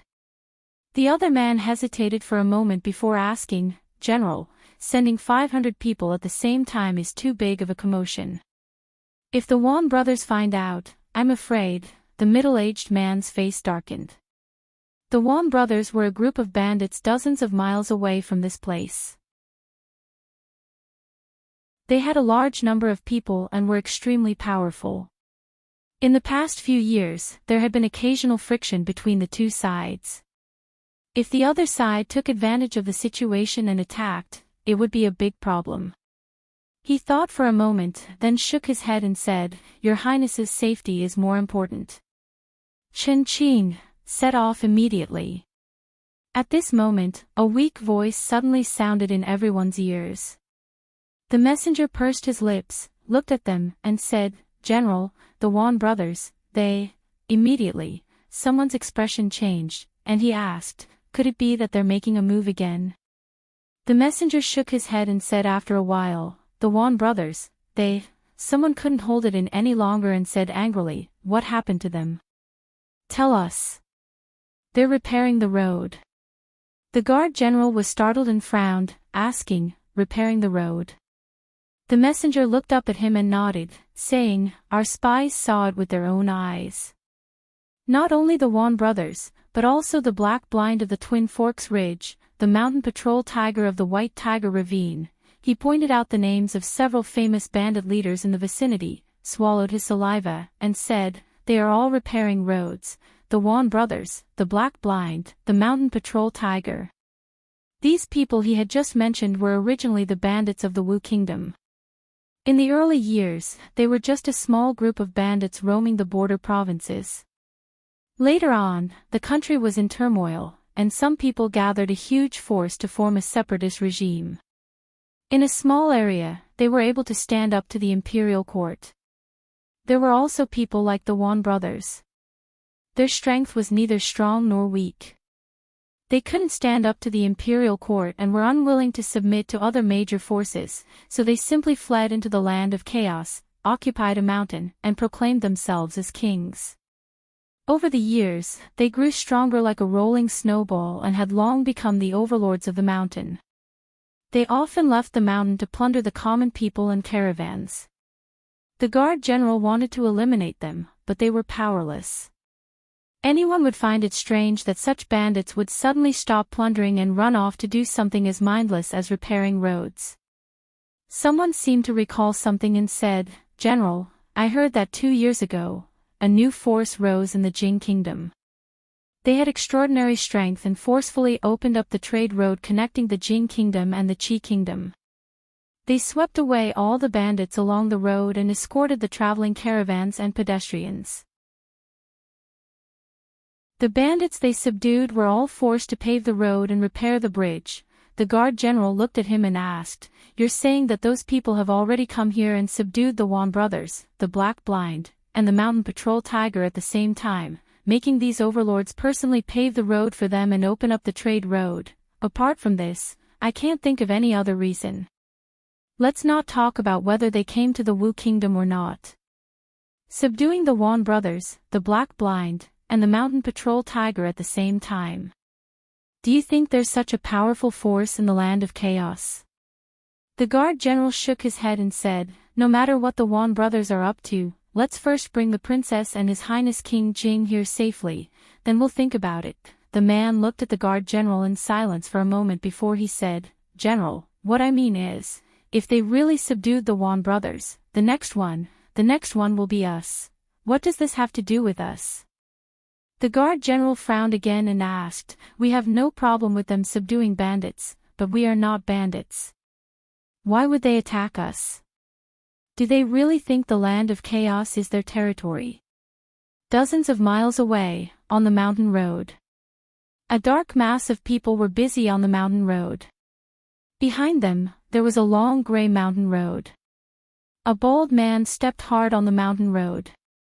After confirming that there was no problem with the quality, he continued to walk forward. He thought to himself, "This thing called cement is really useful. It's much more convenient than quarrying stones from the mountains to pave the road." On a nearby mountain top, a young man looked at the woman in front of him with a respectful gaze and said, "Leader, this is news from the Wu Kingdom. After the rebel army was defeated, Princess Duanrong disappeared. The Wu Kingdom's imperial court is also trying hard to find her." After reading the news, Mississippi Lu was silent for a moment before she said, "Send a letter to the stronghold. Tell them that I will return after a while. Leave the matters here to Lu Luo for the time being." "Where are you going?" A voice came from outside the door. When the young man saw the 3 people walking in, he cupped his hands and immediately retreated. Mississippi Lu looked at them and asked, "Why are you here?" Li Yi found a chair and sat down. He said, "If we didn't come, we would have gone to the Wu Kingdom to look for you in a few days." Li Yi was somewhat glad that he had rushed over as soon as possible. If he had been a day and a half later, he might have had to follow Rui's example and chase after his sister-in-law. Mississippi Lu looked at him and said seriously, "I can't leave her alone." Li Yi nodded and said, "I didn't ask you to leave her alone. I just want to tell you not to be impulsive. It's impossible to save her from the hands of the Wu Kingdom's imperial court by yourself or with the help of Lu Meng. We have to think about it at length. Don't forget, she's also my martial niece." Mississippi Lu finally nodded. Seeing his travel-worn appearance, she asked, "Are you hungry?" I'll cook a bowl of noodles for you first. Fong rubbed his stomach and looked at her. He asked, "Second miss, can you cook another bowl?" Ahem. The sloppy old man coughed softly. Fong looked at him and said, 3 bowls. Chapter 1048. The conditions in the mountains were harsh. Unlike in the stockade village, they couldn't eat delicacies here. They could only eat noodle soup with a few green vegetables floating on top. Even so, Li Yi still ate with relish. Only now did he realize that he had misunderstood Rui. She was not unruly and unreasonable. She could be brutal and violent, gentle and virtuous, proud and charming, and domineering. Marrying a girl like her was equivalent to marrying several at the same time. God was really kind to him. Old Fong was also eating happily. He had truly lived a hard life, so he never haggled over what he ate. The sloppy old man didn't care either. In his eyes, there was only Wu Dao and second granduncle, and perhaps Changda and the Taoist nun he had been longing for a long time. After eating and drinking to their heart's content, it was time to get down to business. Whether it was Mississippi Lu alone or with the elites of the Lu League, it was not a good idea to rashly enter the Wu Kingdom to look for Yangliuking. The Wu Kingdom was a little smaller than the Jing Kingdom, but not by much. Without any clues, it would take them forever to search for Yangliuking like headless flies. It was better to stay put. Instead of looking for a needle in a haystack, it was better to continue to subdue the forces in the fringe while waiting for news. There were many people in the Wu Kingdom who were more eager to find Yangliuking than they were. There was no doubt about that. Moreover, there was news from the Wu Kingdom that the imperial court of the Wu Kingdom didn't care about her life and death. They ordered the local authorities to capture her alive. In this case, there was no need to be anxious. He just needed to be the fisherman who reaped the benefits in the end. This was what he liked to do the most. Mississippi Lu was not stubborn. After Li Yi analyzed all the pros and cons for her, she was not so impulsive anymore. Li Yi looked at her and said, "Don't worry, once there is news from the Wu Kingdom, we will immediately take the elites of the Lu League to rescue her. As long as she is not imprisoned in the Imperial Palace, we will be able to rescue her. As for the Wu Kingdom, we will send more spies to gather information. In fact, even if she was locked up in the palace, it was not impossible to rescue her, but it would be more troublesome and dangerous. She could not torment second granduncle all day." Mississippi Lu looked at him and asked, "Are we just going to wait like this now?" Li pondered for a moment and said, "If you're bored, you can first unite the fringe. There aren't many strongholds left, right?" Mississippi Lu nodded. "Not much." General Wei slowly paced around the room with his hands behind his back, murmuring, "What the hell are the Wan brothers doing?" A trace of doubt appeared on his face, but he quickly shook his head and stopped thinking about it. The most important thing now was to ensure the safety of Her Royal Highness. Once they entered the chaotic lands, the soldiers wouldn't be able to do anything to them. A momentary failure didn't mean everything. As long as the princess and Imperial Prince Jing were safe, they would have a chance to restore order and pull the traitor who killed his brother and father off the throne. At this moment, a young man rushed in from outside. He was panting heavily and looked extremely terrified. He shouted, General Wei, bad news, bad news." General Wei's expression changed. He immediately asked, "Did something happen to Her Royal Highness and King Jing?" "No." The young man shook his head and said with difficulty, "General, it's them, they're here, them." General Wei strode forward and asked, "Who are they?" In front of the stronghold, a bald man held a conical paper tube and shouted, "Listen up, people inside, you," he scratched his bald head. This was the first time he shouted. He was so nervous that he forgot what he was supposed to say. A trace of embarrassment appeared on his face. The next moment, he raised the paper tube and continued to shout, "Put down your weapons and surrender." Those who obey me will prosper, those who oppose me will perish. Behind him, there was a dense mass of people. In front of the crowd, Mississippi Lou tilted her head and looked at Li Yi. She said, "This is the last one." Li Yi looked at the stronghold in front of him. In the past few months, Mississippi Lou had led the Lu League's elite forces and swept through the entire fringe. The bandits they encountered would either escape as soon as they heard the news and escape from the fringe. Those who put up a stubborn resistance would be beaten into submission and dispersed to various places to build new structures. The progress bar was almost full. After sweeping the last wave of bandits, she would be the true king of bandits in the fringe. Mission objective: become the king of bandits. Mission progress: 99%. The bald man was still holding the paper tube and shouting, "I'll give you 30 minutes to think about it. If you don't surrender, we'll attack." There was no movement in the stronghold for a long time. When the incense stick was about to burn out, the stronghold gates slowly opened. A man with an upright face walked out from inside. He was dressed in plain clothes, but his gait was majestic and imposing. There was a faint aura that Li Yi was very familiar with. Behind him, dozens of archers had drawn their bows and pointed their arrows at the group of bandits. Li Yi was a little puzzled. Looking at their formation, they didn't look like bandits. Instead, they looked like soldiers. No one made a sound. The atmosphere was extremely solemn. The middle-aged man didn't look at the bald man. He looked around and looked at Li Yi and Mississippi Lou. He asked, "We have no grudge against you. Why are you forcing us to this extent?" The bald man raised his eyebrows and said loudly, "Eradicating evil for the people. Enforcing justice on behalf of the heavens." The middle-aged man turned to him and asked, "We are not bandits. We are just living in seclusion here. We have not done any evil deeds. How can you say we're eradicating evil for the people?" The bald man's expression was a little unpleasant.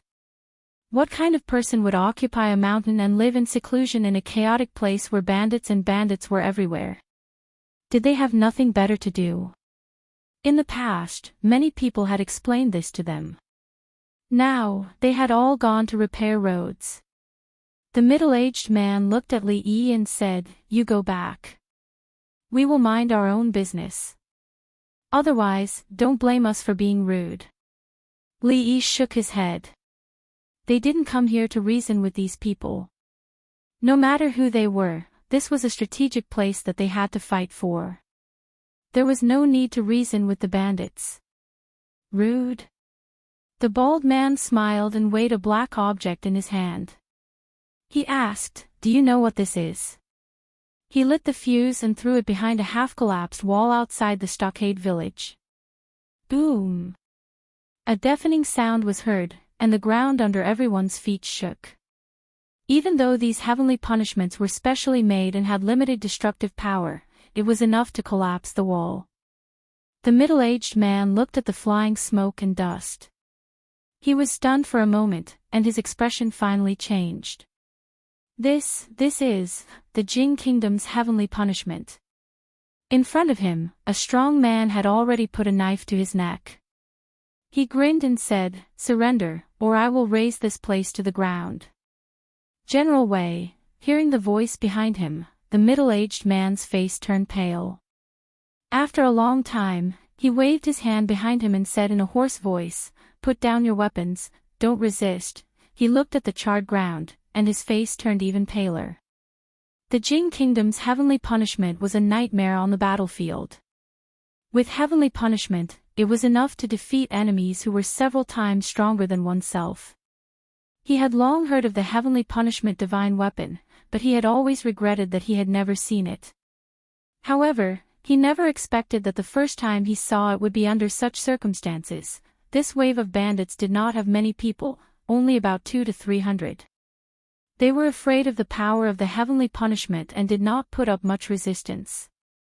Out of professional habit, after subduing a wave of bandits, the first thing they did was to search for the treasures they had plundered over the years. According to the Baldi, these were the poorest bandits they had ever robbed.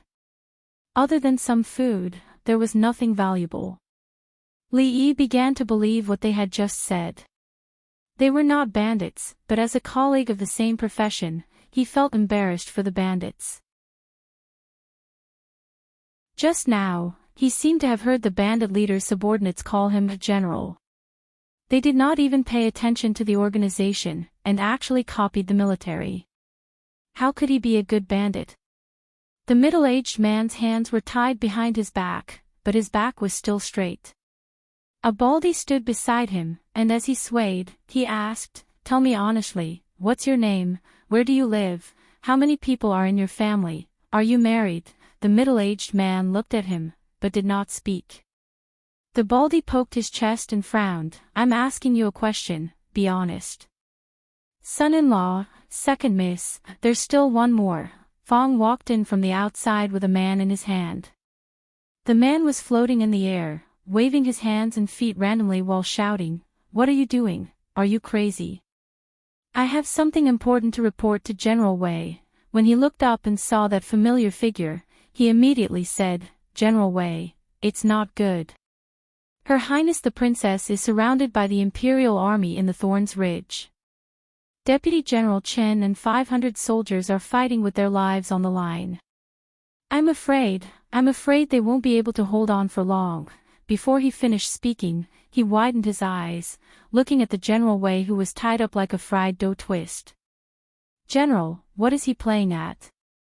Li Yi looked at him, and after being startled for a while, he asked, "What princess?" The man glared at him and said angrily, "Are you stupid? Of course it's Princess Duan Rong."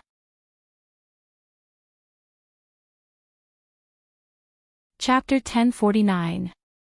Princess Duanrong, Li Yi and Mississippi Lu looked at each other, then shifted their gaze to the man and asked, "What did you just say?" "Say it again." "Shut up." The tied-up middle-aged man glared at the man, breathing rapidly and his eyes almost popping out of their sockets. He began to struggle strenuously. The rope on his body rubbed red marks on his exposed skin. No matter how slow the man who was brought over by Fong was, he knew that General Wei was tied up like this and was definitely not playing some indescribable game.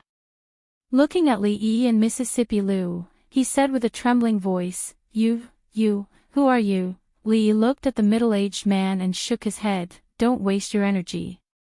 The more you struggle, the tighter the rope is." He didn't know who had just tied the rope in such a shameful way. He looked at Lao Fong and said, "Untie him." As soon as the rope was untied, the middle-aged man suddenly rushed out of the village. Of course, he was stopped by Fong. He lowered his voice and roared, "Let me go, I have something important to do. When I come back, you can do whatever you want to me. What's the use of going alone? Are you going to die?" Li Yi looked at him and said indifferently before asking, "The princess he mentioned just now, is it Princess Duanrong of the Wu Kingdom, Yangliuking?" The middle-aged man no longer struggled and looked at Li Yi with a burning gaze. "How do you know the princess' name?" Li Yi signaled Fong to let him go with his eyes.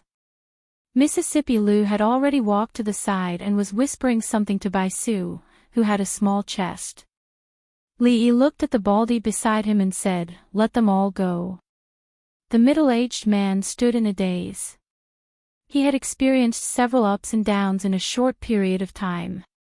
Even if his mind was extremely firm, he still couldn't calm down for a while. Fong patted his shoulder and comforted him, "Don't be nervous, we're on the same side." Thorns Ridge. The Thorns Ridge was located at the border of the Wu Kingdom, and several dozen kilometers deeper into the Thorns Ridge was a chaotic land without jurisdiction. The nearby civilians and merchants wouldn't easily set foot there. Thorns Ridge, somewhere in the forest. The deputy general named Qin Qing wiped away the blood on his forehead and said in a hoarse voice, "Princess, I will lead 200 men tonight and we will fight our way out. When the time comes, we will stop them while the rest of us will escort you and His Highness King Jing to the north." Once we reach the fringe, we will meet up with General Wei and they won't be able to do anything to you too. Opposite him was a young woman with disheveled hair and bloodstains on her body. However, there was no fear on her face. Her gaze was sharp as she shook her head and said, "Tonight's surprise attack, everyone retreat with me, princess." Chen Qing looked at him and said in a deep voice, "We have been forced to this point, and there is no way out. This general hopes that your highness will not be stubborn and will look at the bigger picture. Imperial sister, I don't want to die, I don't want to die." A 13 or 14-year-old youngster staggered over, wiped his tears, and cried, "Let's surrender, they won't kill me if we surrender, I don't want to die." Yang Liuqing looked at him with a complicated expression, but didn't say anything. Chen Qing looked at the youngster before him, clenched his teeth, and said, "Your Highness King Jing, surrendering is useless, they won't let us go." A trace of resentment suddenly appeared on the youngster's face. He pointed at him and loudly said, "It's all your fault, it's all your fault, if you hadn't killed so many of their people, they definitely wouldn't have killed us, shut up." Yang Liuqing finally couldn't help but berate. He looked left and right and said, "Take him away." When the two guards carried him away, he was still flailing his arms and legs, shouting, "Imperial sister, I don't want to die, I don't want to die, save me, save me." When the youngster's voice could no longer be heard, Yang Liuqing looked at Chen Qing and asked, "What's the situation at the foot of the mountain?" Chen Qing pondered for a moment and said, "They are now temporarily stationed at the foot of the mountain. They sent a letter up, saying that as long as we surrender, they won't hurt your highnesses. The deadline is tomorrow morning, and if we don't surrender by tomorrow morning, they will attack, they won't hurt." Yang Liuqing looked at the setting sun in the sky and said, "Based on second brother's character, I don't think he will let us go, he can't wait to kill all the princes, how could he let your highnesses go?" An old figure walked over, lightly coughed twice, and said, "Let's do as General Qin said, we will force our way out tonight, and your highness will bring King Jing to the fringe to meet General Wei, Prime Minister." The old man waved his hand and interrupted her, "As long as your highness and King Jing are safe, we still have a chance." "Chen Qing," he suddenly shouted in a low voice. "Yes, General. Arrange for our men to attack the foot of the mountain tonight, and escort your highnesses out of here." "Yes, Prime Minister." Chen Qing turned and left without looking back. They still had 300 men who could fight. If they forced their way out, there was still a glimmer of hope. After Chen Qing left, the old man looked at the forest in the distance, which was gradually disappearing into the darkness, and suddenly said, "Your Highness, if you can escape this time, don't come back." Yang Liuqing looked at him, her lips slightly parted, and said, "Prime Minister." The old man stretched out his hand and lightly pressed down, signaling her to stop talking. Then he said again, "King Jing is useless. This heavy responsibility should not fall on your highness' shoulders. Your highness, go to the Qi kingdom, go to the Jing kingdom, forget about the Wu kingdom, forget about the hatred, forget about Princess Duanrong, and live a normal life." Yang Liuqing shook her head, and said, "I once swore that if I can't avenge my father, my mother, and my brother, I am not a human. After all, we have nothing left." The old man sighed, and said, "The Jing kingdom is like the sun at noon, growing stronger day by day. The third prince of the Qi kingdom has the heart to be the ruler of the world, and he also has the ability to govern the country. Yang Zhe killed his brother and father, and it is intolerable. Perhaps the Wu kingdom is doomed, but the people are pitiful." Yang Liuqing lowered her head, clenched her fists, and gritted her teeth, and said, "I will not give up." The old man looked at her, and a trace of tenderness appeared in his eyes. Finally, he shook his head, sighed, and turned to leave. Yang Liuqing stood where she was for a long time. She clenched her fists so tightly that her nails had sunk deep into her palms. She looked up at the round moon in the sky, and her face was full of determination. But behind this unswerving determination, there was a deeply hidden weakness and helplessness. If it was possible, why would she be willing to shoulder such a deep blood feud? Why would she be willing to shoulder such a heavy responsibility that was suffocating her? Why wouldn't she want to be an ordinary woman? How she wanted to be an ordinary woman. Tomorrow would be the 15th. 3 years ago, she didn't have to face all the things she had to face today. She could still live in that small courtyard, the courtyard that carried almost all the happiness of her life. In that small courtyard, there was her Shifu who was strict but spared no effort in teaching her to be cold on the outside but warm on the inside. There was her Uncle Master Li Yi who was very lazy but never stumped by anything. There was also her gentle and virtuous Uncle Master Rui who had already reached the peak of martial arts. And there was also the innocent, silly but kind Miss Xiao Huan. That small courtyard and everything about Lu Mang were things that she could never let go of and forget in this lifetime. How were they now? When she left, Uncle Master Rui was pregnant. The child should be almost 3 years old now. She didn't know if it was a boy or a girl. Was Uncle Master Li Yi still so afraid of Shifu? She didn't know how his relationship with Miss Ruoqing and Miss Suamo was. She didn't know if Shifu still often bullied Uncle Master. She also didn't know if Shifu had won against Princess Emingsu. She also didn't know if Shifu still blamed her until now. She turned her head and looked in a certain direction. She knew that they were now in Shuzhou, a chaotic place away from here. But this was a distance that she would never be able to cross in this lifetime. At the foot of the Thorns Ridge, figures were swaying and countless flames were blazing. At the forefront of the crowd, 2 generals on horseback were looking at the pitch-black mountain road. One of them turned his head and said, "General, we still have to wait for a night. Why don't we let them camp here first?" "No need." The man beside him waved his hand and said, "Attack at midnight." "Attack at midnight?" The man was startled and asked in disbelief, "But didn't His Majesty give an imperial edict that the princess and King Jing cannot be hurt?"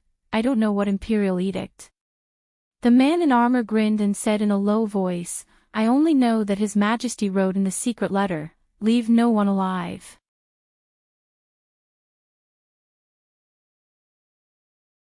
Chapter 1050. The moonlight shone brightly above the Thorns Ridge. Several hundred figures were gathered in an open space. A man named Qin Qing was arranging something in a low voice. "Bai Chuan, lead 200 men and follow me to break out from the east." "Yes, sir." A thin man knelt on one knee, cupped his fists, and said loudly, "Gu Yuan, lead the remaining 100 men and escort the 2 royal highnesses and the Prime Minister away. Head north. Once you enter the land of Bedlam, General Wei will send someone to receive you." Another man respectfully replied with a solemn expression, "Yes, sir." Qin Qing's gaze swept across and said, "Remember this well. At all times and under all circumstances, you must ensure the safety of the 2 royal highnesses." In the distance, Yang Liuqing looked at the 300 soldiers that were quickly mobilized. She clenched her fists and revealed a trace of grief. "Your Highness must remember to prioritize the overall situation." An old voice came from behind her. She loosened her clenched fists, looked at the old man, and softly said, "The mountain road is difficult and inconvenient.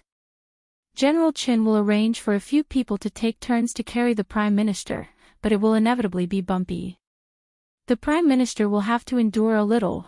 The old man smiled and waved his hand, saying, "This old man was born in Sangzhou and will be buried in Sangzhou. It can be considered a perfect ending. There is no need for such torment." Yang Liuqing looked at him and firmly said, "We will escape, below the Thorns Ridge." A figure came from the side, walked to the front of the formation, bowed, and said, "General, there is news from above. They plan to break out at midnight and escort the princess and King Jing all the way north into the land of Bedlam." The general covered in full armor patted the horse's head and said, "Midnight?" He smiled and said, "Pass down my order. Bring forward the time of the attack by an hour." "Yes, sir." In the land of Bedlam, the mountain ranges shrouded in darkness were like giant hibernating beasts. On the backs of these giant beasts, there were figures rapidly moving. Because Wei Liang's movements were too slow, he was carried on the back of a tall man. The man's skeletal frame made him feel pain, and the violent jolting made him dizzy and almost vomit. The man seemed to have noticed something. He turned around and said, "If you dare to vomit on me, I will throw you down from here."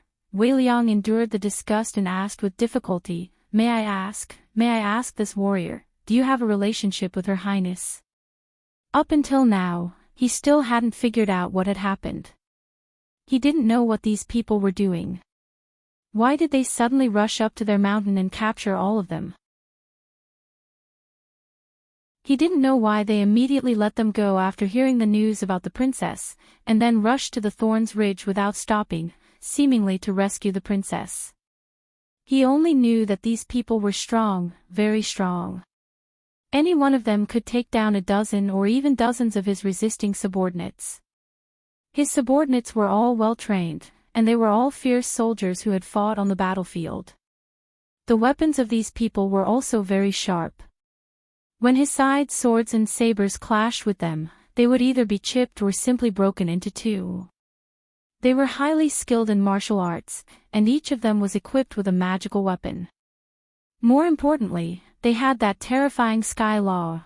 If they were really going to rescue the princess, Wei Liang's heart finally surged with infinite hope. "You're talking about Miss Yang."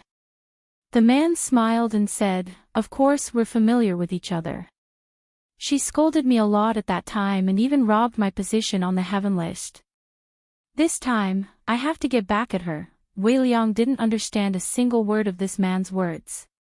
However, it didn't matter. As long as they were going to rescue the princess, that was enough.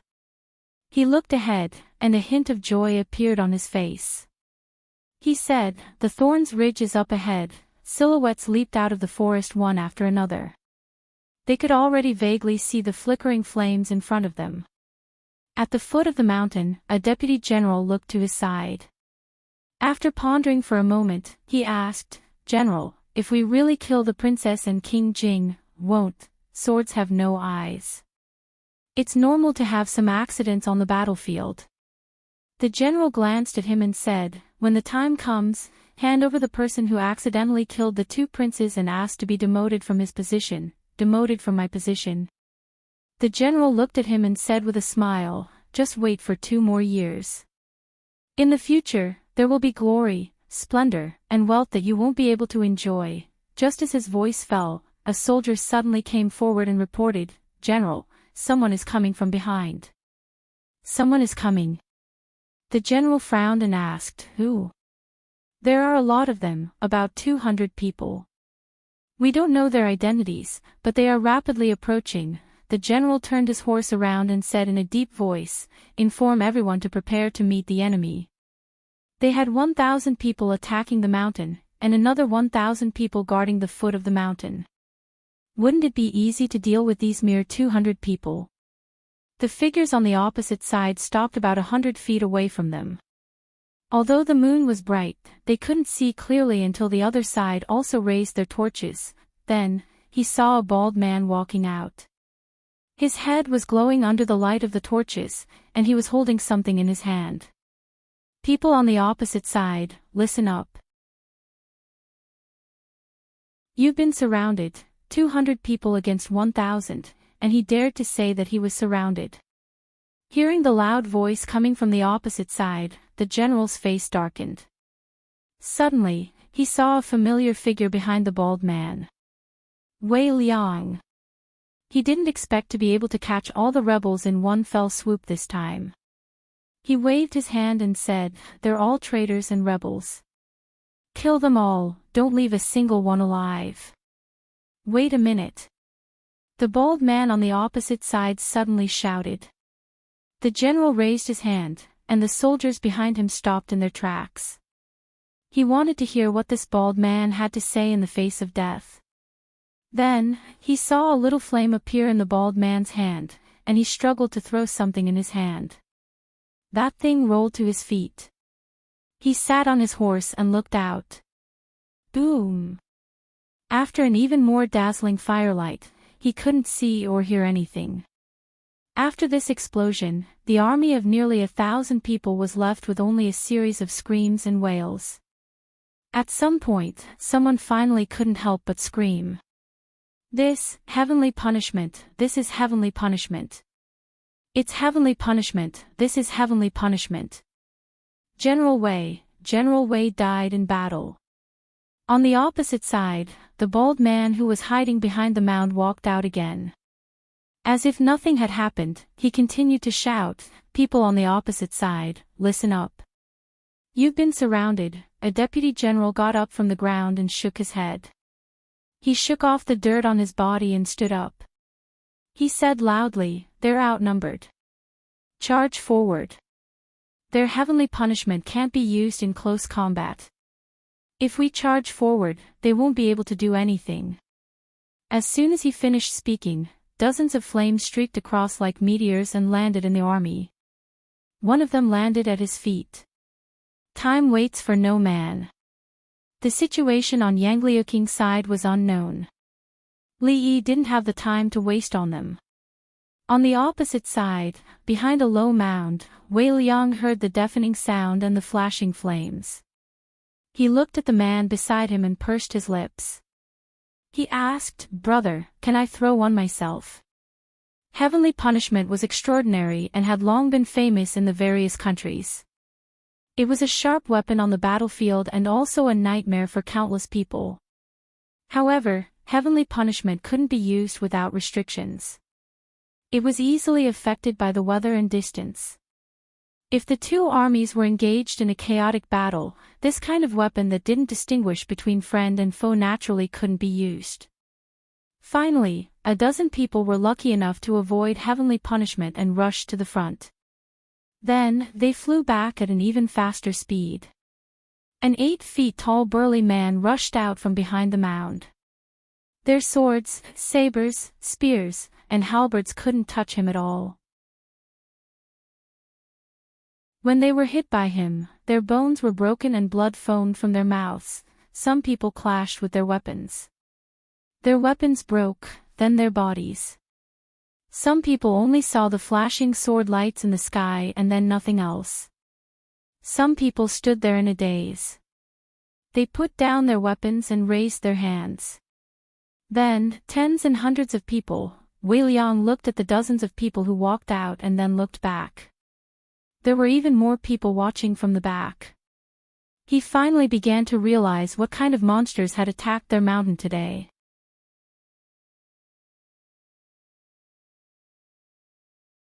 Chapter 1051. The Lu Alliance had 200 elites and countless experts on the Heaven List and Earth List. In addition to Tian Fa and the divine weapons in the eyes of ordinary people, Li Yi didn't know where the limit of this combination was. If they were to fight against truly well-trained and well-coordinated elite soldiers, unless they were experts on the Heaven List, it would be difficult for them to display their individual strength. However, against 1,000 soldiers from the Wu Kingdom who couldn't even be considered elites, coupled with the fact that the other party had underestimated them in Tian Fa, the battle ended very quickly. It could even be said that it was a crushing victory. Hundreds of people crouched on the ground and formed a circle with their hands on their heads. In reality, after the two high-ranking generals had died, the remaining soldiers had seen how terrifying Tian Fa and the few experts on the Heaven List were. They didn't have much will to fight anymore. After all, although the other party had fewer people, each of them was like an inhuman monster with divine weapons and divine weapons. They also had the divine weapon Tian Fa on the battlefield. No matter how they looked at it, there was no need to fight this battle.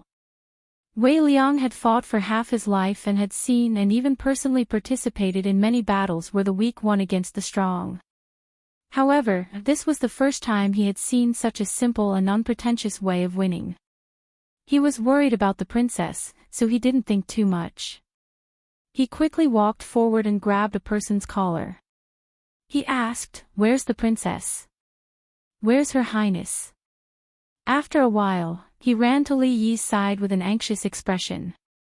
He said, "They have another 1,000 people who have just attacked the mountain. Her Highness only has 300 soldiers who can fight. We have to go and help her quickly." Li Yi looked behind him and said, "Leave 50 people behind to watch them. The rest of you go up the mountain immediately."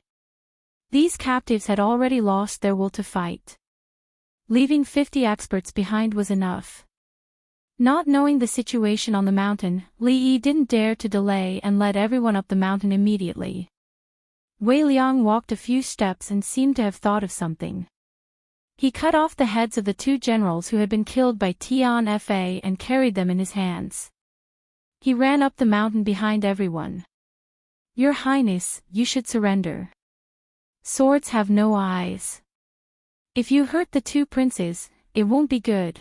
At the top of the mountain, a deputy general looked at the figure that was surrounded by hundreds of soldiers and was desperately resisting. Yang Liuking's pure white clothes were already dyed red with blood. Some of it belonged to her, and some belonged to her enemies. Behind her, the young man named Yang Fu had already fainted from fright and was protected by 2 people. The remaining 100 or so people around him had long since become bloodshot.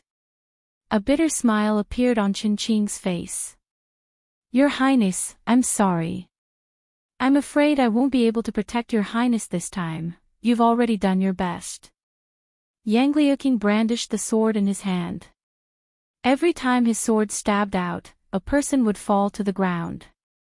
One of her arms was injured and drooped weakly, but her expression was unprecedentedly calm. There was only sword light in her eyes. At the periphery of the crowd, the deputy general looked at the stalemate situation and waved to the 200 people behind him. "All of you, attack together. If anyone resists, kill them without mercy. Leave no one alive." Boom! As soon as he finished speaking, before the people behind him could move, a loud sound suddenly rang in their ears. The sound was like a thunderclap, resounding through the mountains and into everyone's ears. The stalemate situation paused for a moment. Everyone couldn't help but look down the mountain. Boom! Boom! Boom! Streaks of dazzling flames appeared in their line of sight in an instant, followed by a deafening sound. "What's that? The mountain god is angry. That's the direction of the camp." Flames and loud sounds came from the direction of the camp. They looked down the mountain with a look of horror. Chen Qing took the opportunity to kill a few more people. He protected Yang Liuqing and quickly retreated into the forest. He looked back. The brilliant flames at the foot of the mountain had already been extinguished. It was as if nothing had happened. He looked at Yang Liuqing's injured arm. His expression was ugly. "Your Highness, you're injured." Yang Liuqing didn't look at him. Instead, he stared blankly out of the forest and asked in disbelief, Did you guys hear anything just now? Your Highness, did you guys hear anything?"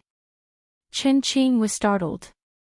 He nodded and said, "Yes." There was a loud sound and flames. A smile finally appeared on Yang Liuqing's face. He leaned against a tree and said, "Hold on a little longer." Just a little longer. Outside the forest, the deputy general looked down the mountain that had returned to silence. After a long time, he looked away and said, "2 people go and see what happened at the camp." With that, he looked back into the forest and gritted his teeth. "Half an hour. I'll give you another half an hour. If you can't break through, bring your heads to me." "Yes." As the hundreds of people approached the forest again, someone suddenly shouted, "General, there are people coming up from the foot of the mountain." Looking at the dozens of figures leaping up, the deputy general's expression froze. He asked, "Who are they?" In a few breaths' time, someone had already rushed up and threw 2 objects at his feet. General Wei and General Xiao are dead. You have 10 breaths' time to surrender. With the help of the moonlight and the flames, the deputy general could already see what was at his feet. It was the heads of General Wei and General Xiao. He suppressed the shock in his heart and shouted, "Kill them, kill them quickly. Swoosh! As soon as he finished speaking, he heard the sound of wind breaking. He was shot between his eyebrows and fell to the ground. Boom! The dozens of people who had rushed up fell in a dazzling flame. The scene fell silent in an instant. Then, it became a mess. No matter how strong the experts in the martial arts world were, even if they were grandmasters, their usefulness on the battlefield was limited. A group of well-trained and well-coordinated elite soldiers might not be able to do anything to a grandmaster, but it was no different from a nightmare for ordinary experts to be entangled by them. It was a pity that the group of people in front of them could not be considered elite soldiers. With the death of a few high-ranking generals, they immediately fell into chaos. A few heavenly punishment was enough to scare them out of their wits and make them put down their weapons and surrender. Of course, there were those who resisted with all their might. In the end, they really died. This was not the land of chaos. This was a battlefield. If they showed mercy to the enemy, they would not show mercy to themselves. The few generals were already dead, and those who resisted were also killed. The fact that the enemy could come up from the mountain road meant that the camp below had already been broken through by them. There was no chance of victory. The soldiers of the Wu Kingdom all put down their weapons and were quickly controlled. Wei Liang looked worried. He walked forward and asked loudly, "Where's the princess? Where's the princess?" A figure poked his head out from behind a big tree in the forest and asked, "Are you General Wei?" "Qin Qing." Wei Liang hurried forward and looked at him. He asked, "Where's the princess?" As soon as he finished speaking, a weak figure walked out from the forest. Wei Liang took 2 steps forward and knelt down on one knee. He said loudly, "I'm late to the rescue. Please forgive me, Your Royal Highness." Yang Liuqing glanced at him and did not say anything. He continued to walk forward. Li Yi and Mississippi Lu stood there and watched as she walked slowly from afar. She seemed to be injured. Her steps were not steady, and her body was swaying as if she would fall at any time. Wherever she passed, the crowd automatically opened up a path for her. She walked to the front and stood in front of Mississippi Lu and Li Yi. She slowly knelt down and raised her head. Her eyes were filled with tears. "Your disciple greets Master and Uncle Master." Wei Liang widened his eyes at this scene.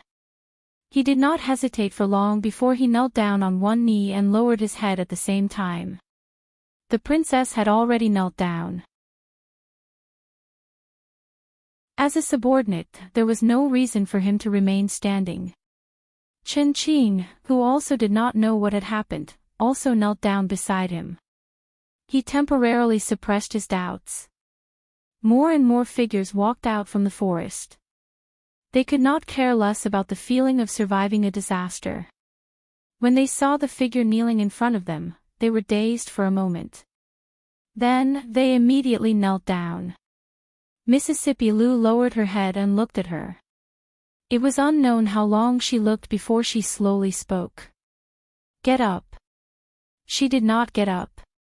When she heard this familiar voice, a deep sense of exhaustion came from the depths of her soul. Her body softened and she fell to the side.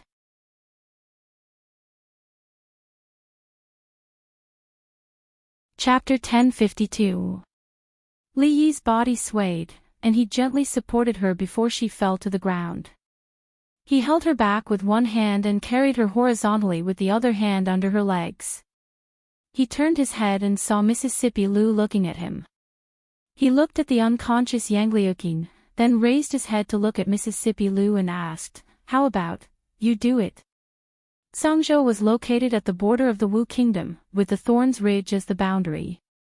Further north was the chaotic land beyond the jurisdiction of the government. Ever since the current emperor massacred the imperial capital and sat on the throne, heroes had risen within the borders of the Wu Kingdom. The government's control over the prefectures far away from the imperial capital had been greatly weakened. For a long time, Zhangzhou had been occupied by the former border army loyal to the late emperor. Several generals who were loyal to the late emperor and the only princess of the empress wanted to overthrow the court and make the son of the late emperor, Prince Jing, the new emperor. Of course, this was all old history. Not long ago, the border army forces that Princess Duanrong belonged to had been wiped out by the court and several enlistment forces. They had suffered a crushing defeat and their troops were scattered.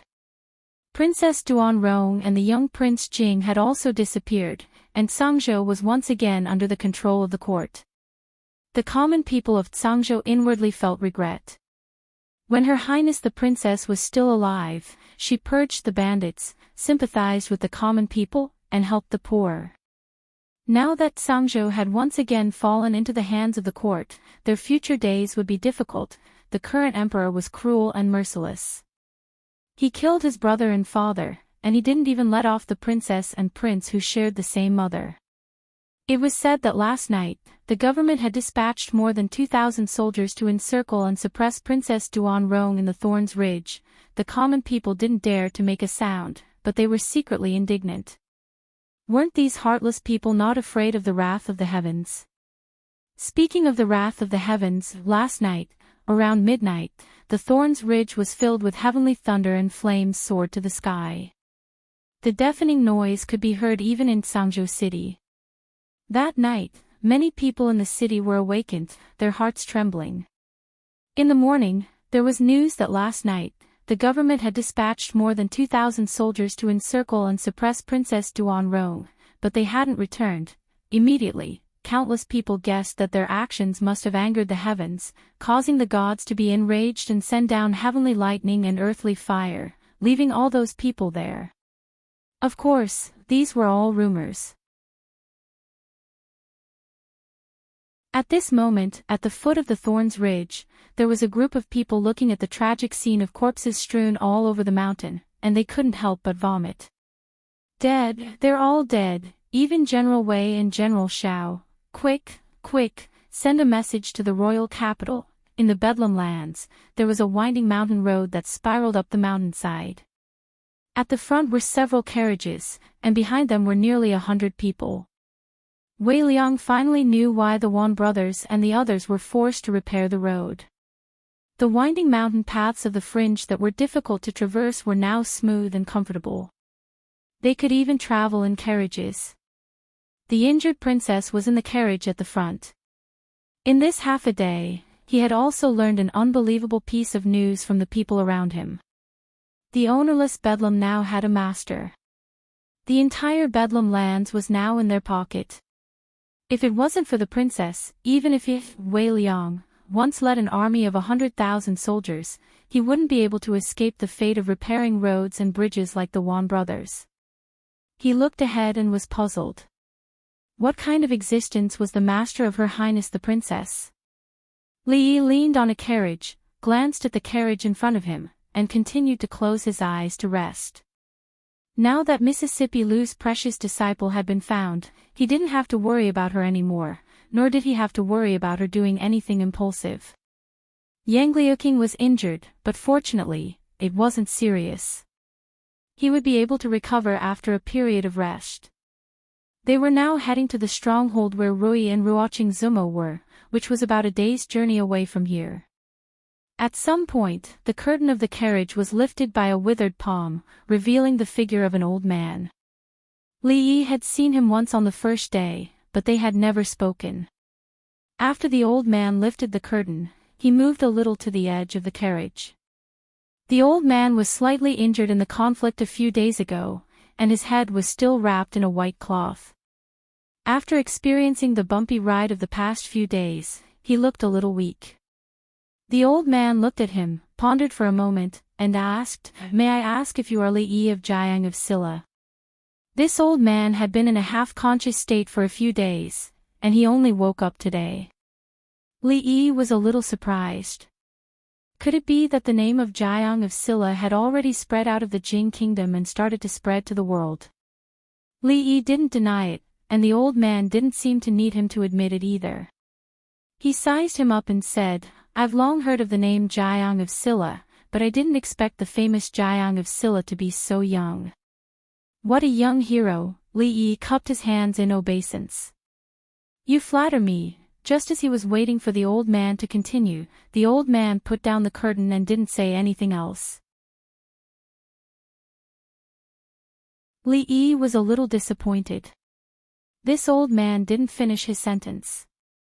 He was so old, but he still didn't know any etiquette. According to the usual routine, shouldn't he first praise him for being handsome and capable? Then, he should express his endless admiration for him. Finally, he should say that it was his honor to know the famous King Jing and ask if they could be friends in the future so that they could exchange contact information or something like that. With this kind of emotional intelligence, how could he be a prime minister? The old man in front of him was the prime minister of a country. This was what Li Yi had learned from the general named Wei Liang. When the emperor of the Wu kingdom killed his brother and father to usurp the throne, there was a wave of righteous people who jumped out to oppose him. Although this old man didn't stand out to oppose him directly, he secretly sent Yang Liuqing and Prince Jing out of the imperial capital. Later on, he even quietly left the imperial court to help them build up their power step by step and fight against the imperial court. Of course, he worked hard day and night, worked hard for several years, and suffered a defeat. Now, he was back to square one. At his age, he still had to run around and worry so much for a certain belief in his heart. Li Yi still had some respect for him. Prime Minister, I want to see my sister. A youth's voice came from the carriage. The old man said softly, the princess is injured. Your Highness, please bear with it for one more day. Wait until tomorrow. Li Yi knew that the youth in the carriage was Prince Jing, who was also Yang Liuqing's younger brother. He was the person they wanted to support to become the emperor of the Wu kingdom. That night, when the imperial court soldiers attacked the mountain, he seemed to have fainted from fear. This was normal. After all, he was only 13 or 14 years old. He was about to lose his life, so it would be strange if he wasn't scared. After all, not everyone was as mature as Li Han. When he was 11 or 12 years old, he could manage an entire mathematics academy. This year, he was only 14 years old, but he had already become one of the big shots in the imperial court. Even the current prime minister and the 6 ministers had to completely listen to him on certain matters. Of course, children of the same age and the same prince were in completely different situations. One was the most famous genius child in the Jing kingdom, the dean of the Mathematics Academy, and an influential figure in the imperial court. According to a letter from Li Xian a few days ago, the former mathematics department of the Imperial College wanted to leave the Mathematics Academy and establish their own school. Li Han gladly agreed, but the condition was that they could pass his test. In the end, everyone failed on the test paper that Li Han gave them.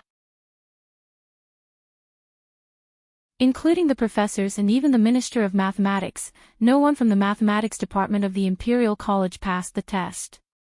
As for the test paper, after a few teachers from the academy looked at the solution given by Li Han, they said that the solution was only a little complicated and did not exceed the limits of the Imperial Court.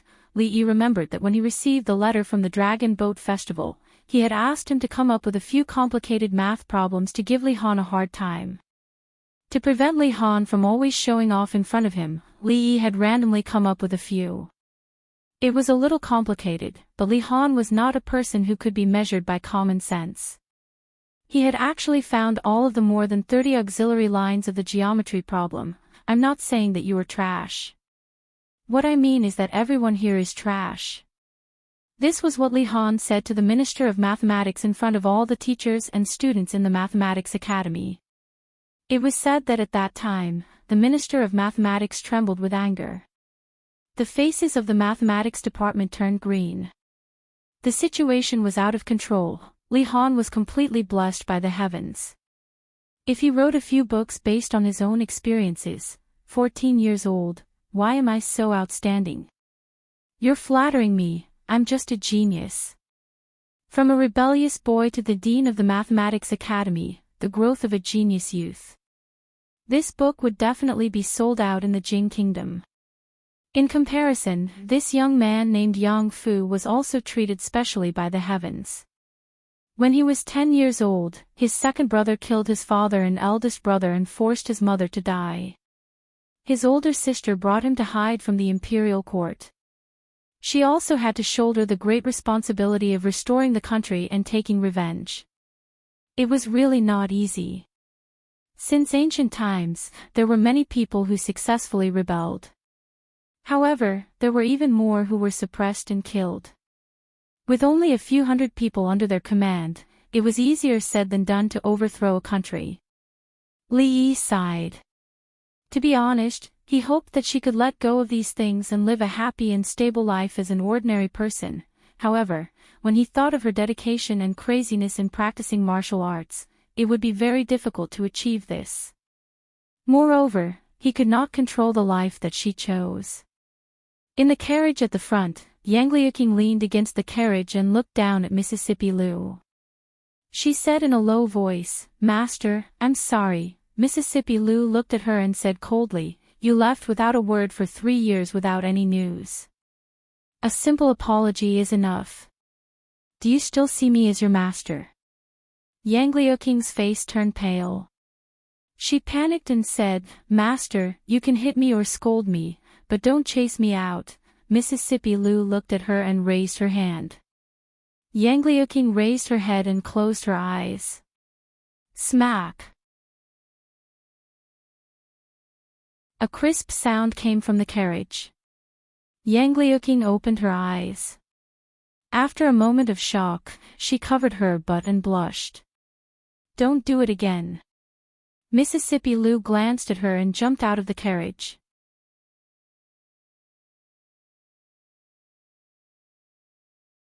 Chapter 1053. One of Yang Liuqing's arms was injured. On the way, Mississippi Lu had already treated the wound for her. The carriage couldn't directly enter the village, so Li Yi had to carry her on his back for the distance from the carriage to the village. Even if Wei and Qin had 10 guts, they wouldn't dare to be intimate with Her Royal Highness. It couldn't be helped.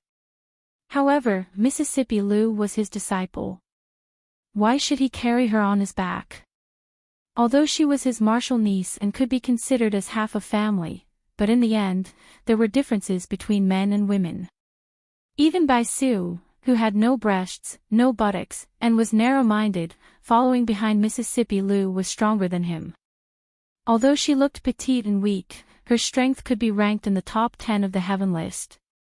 Li Yi was sure that she could definitely beat 10 of him. Carrying him up the mountain was not a problem at all.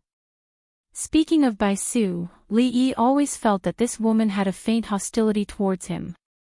It wasn't just because he accidentally touched her non-existent breasts last time.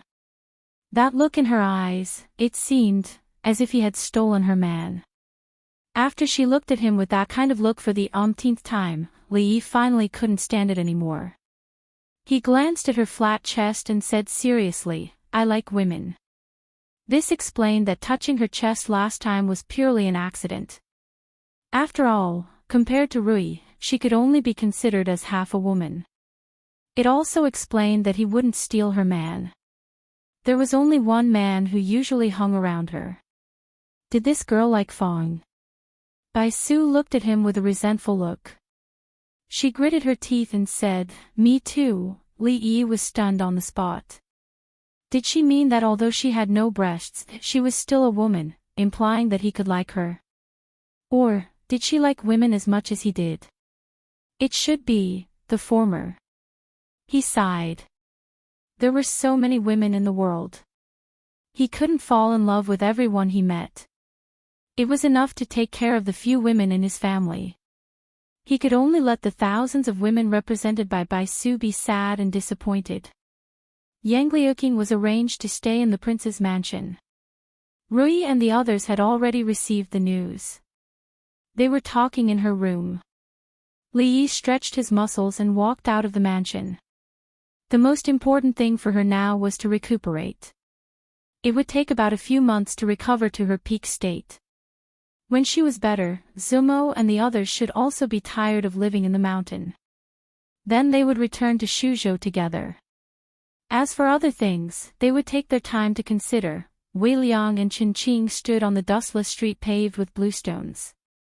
They looked at the bustling crowd and the rows of shops on both sides of the street in a daze. A hawker carrying a pole passed by them, and the sound of reading came from the school not far away. They even saw a rough man walking while shaking his head and reciting the words, "Raise your head to look at the bright moon, lower your head to think of your hometown." For a moment, they even thought that they had come to the imperial capital. No, this place was cleaner and tidier than the imperial capital. It looked even more prosperous than the imperial capital. There were many things that they had never even heard of in the street shops. There was actually such a place in the chaotic land where bandits were rampant and everyone despised it. They suddenly felt a little inferior. Young Fu did not feel inferior. He swallowed and stood in front of a small stall on the street. It was called a small stall, but it was actually a small moving cart with a glass box on it. He had seen glass before, but he had never seen such a big glass box, and he had never seen people using glass as a box to sell things. Inside the transparent glass box was food that he had never seen before. It was strung together on skewers and looked crystal clear. He knew that it was food because there was a little fatty of his age next to him who was holding a skewer and licking it happily. The little fatty looked at the young man who was standing in front of the candied hawthorn and asked, "Do you want to eat candied hawthorn? It's 2 copper coins per skewer. You can choose any skewer you want. Buy 5 skewers and get 1 free." Only then did Young Fu know that this thing was called candied hawthorn. He was a prince. In the past, he could eat whatever he wanted. Things that flew in the sky, swam in the water, and all kinds of delicacies, but that was in the past. Later on, when he traveled around the various states, he had more opportunities to eat vegetables. The crystal clear thing in front of him seemed to be more delicious than any delicacies he had eaten before. He had no money, and he had never touched money. The little fatty looked at him and scratched his head.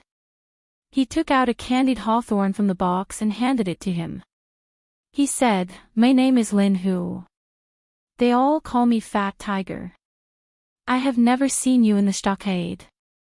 This candied hawthorn is for you. Let's be friends." Young Fu looked at him, and a trace of anger suddenly appeared on his face. He hit the candied hawthorn to the ground. He was King Jing, the future emperor of the Wu Kingdom.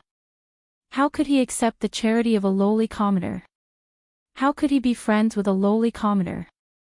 The little fatty's hand that was holding the candied hawthorn was still extended forward. He did not expect such a big reaction from Qin Haodong. He looked at him in a daze. Young Fu fiercely stepped on the candied hawthorn a few times and said angrily, "I don't want to eat your stupid candied hawthorn, and I don't want to be friends with you. I don't want to be friends with you either." The little fatty looked at the candied hawthorn that he had stepped on and sniffed. He looked at Qin Haodong and said, "You have to pay." Young Fu glanced at him and said disdainfully, "I won't pay." The little fatty frowned and said, "You are making things difficult for me, Fat Tiger." Young Fu raised his eyebrows. "So what if I make things difficult for you?" The little fatty looked down at the mess on the ground and said, "Then do you dare to spit on the ground again?" "Bah!" Young Fu spat on the ground and looked at him. He said disdainfully, "I will spit." "So what?" The little fatty turned around and waved at a man wearing a red armband on the street. He said, "I want to report someone. Someone spits on the ground and litters everywhere." The man quickly walked over and asked, "His Highness is back, but he still dares to commit crimes. Little brother, tell me, who is so unethical?" The little fatty pointed at the youth opposite him and said, "It's him. Whose family's little brat is this? It's time to teach him a lesson." The burly man said as he tucked the handsome but immoral little brat under his arm. He then turned around and walked towards the direction of the school. "Let me go, let me go. How dare you? I will punish you." Young Fu was almost vomited by the strong smell of a fox. His face turned green and his limbs flailed wildly. "Stop! Let go of His Highness!" Two shouts rang in his ears. He had just taken 2 steps when he found 2 figures in front of him, glaring at him. Oh, rebellion! The big man did not let go of the youth under his arm and said loudly, "Brothers, someone is rebelling." Crash! The door of the opposite building was pushed open. 10 or so men with red armbands walked out and surrounded Wei Liang and Qin Qing. Their expressions immediately changed and their momentum immediately weakened. They looked at the big man and said, "Put His Highness down first. We can talk, talk my ass. This little brat litters everywhere and is unhygienic. We should discipline him on behalf of his parents." Cough. Cough. An old man walked over from behind and asked, "What happened?" Li Yi had been standing far away from the beginning. He slowly walked over and looked at the old man and said, "This is the rule here. Those who urinate, spit, and litter everywhere need to attend class and complete a test as punishment." The old man nodded and said, "There are no rules. Since we are here, we must abide by the rules here." He looked at the big man and nodded. "Thank you, I don't want to attend class, and I don't want to take a test." Yang Fu was still struggling when he was taken away by the big man. Prime Minister Wang said. Wei Liang and Qin Qing looked at each other and did not stop him. The old man watched Yang Fu be taken away by the big man. Then, he looked at Li Yi and asked doubtfully, "I have never heard of such a punishment. Is there a reason for it?" Li Yi nodded and said, "Most of the people in this stockade have never studied. Making them attend class and take a test is much more useful than giving them silver or corporal punishment. They would rather starve outside than go in and study. Once they experience this kind of punishment once, they will never do it again." The old man was stunned, then he smiled and said, "Wonderful, really wonderful. To think that you can come up with such a wonderful method. Jiang of Silla is really a god. You flatter me." As the two of them were exchanging pleasantries, the big man walked out with Yang Fu. He scratched his head gloomily and looked at Li Yi. He said, "Just in time for the test. This kid has actually studied and can write all 5 words." He thought that it had taken him 2 months to come out, but this kid had only used less than 15 minutes. The big man was even more depressed. Yang Fu looked proud and said, "Isn't it just writing? What's so difficult about it?" The old man smiled and looked at Li Yi. He said, "Although this method is wonderful, it has its limits. For those who have studied, there are not many restrictions. Instead, it will help them. Jiang of Silla should think of another punishment method." Li Yi shook his head and said, "Prime Minister, you are wrong. Rewards and punishments need to be measured. How can blindly punishing people without rewards be the solution?" The old man thought for a moment and nodded. What Jiang of Silla said makes sense.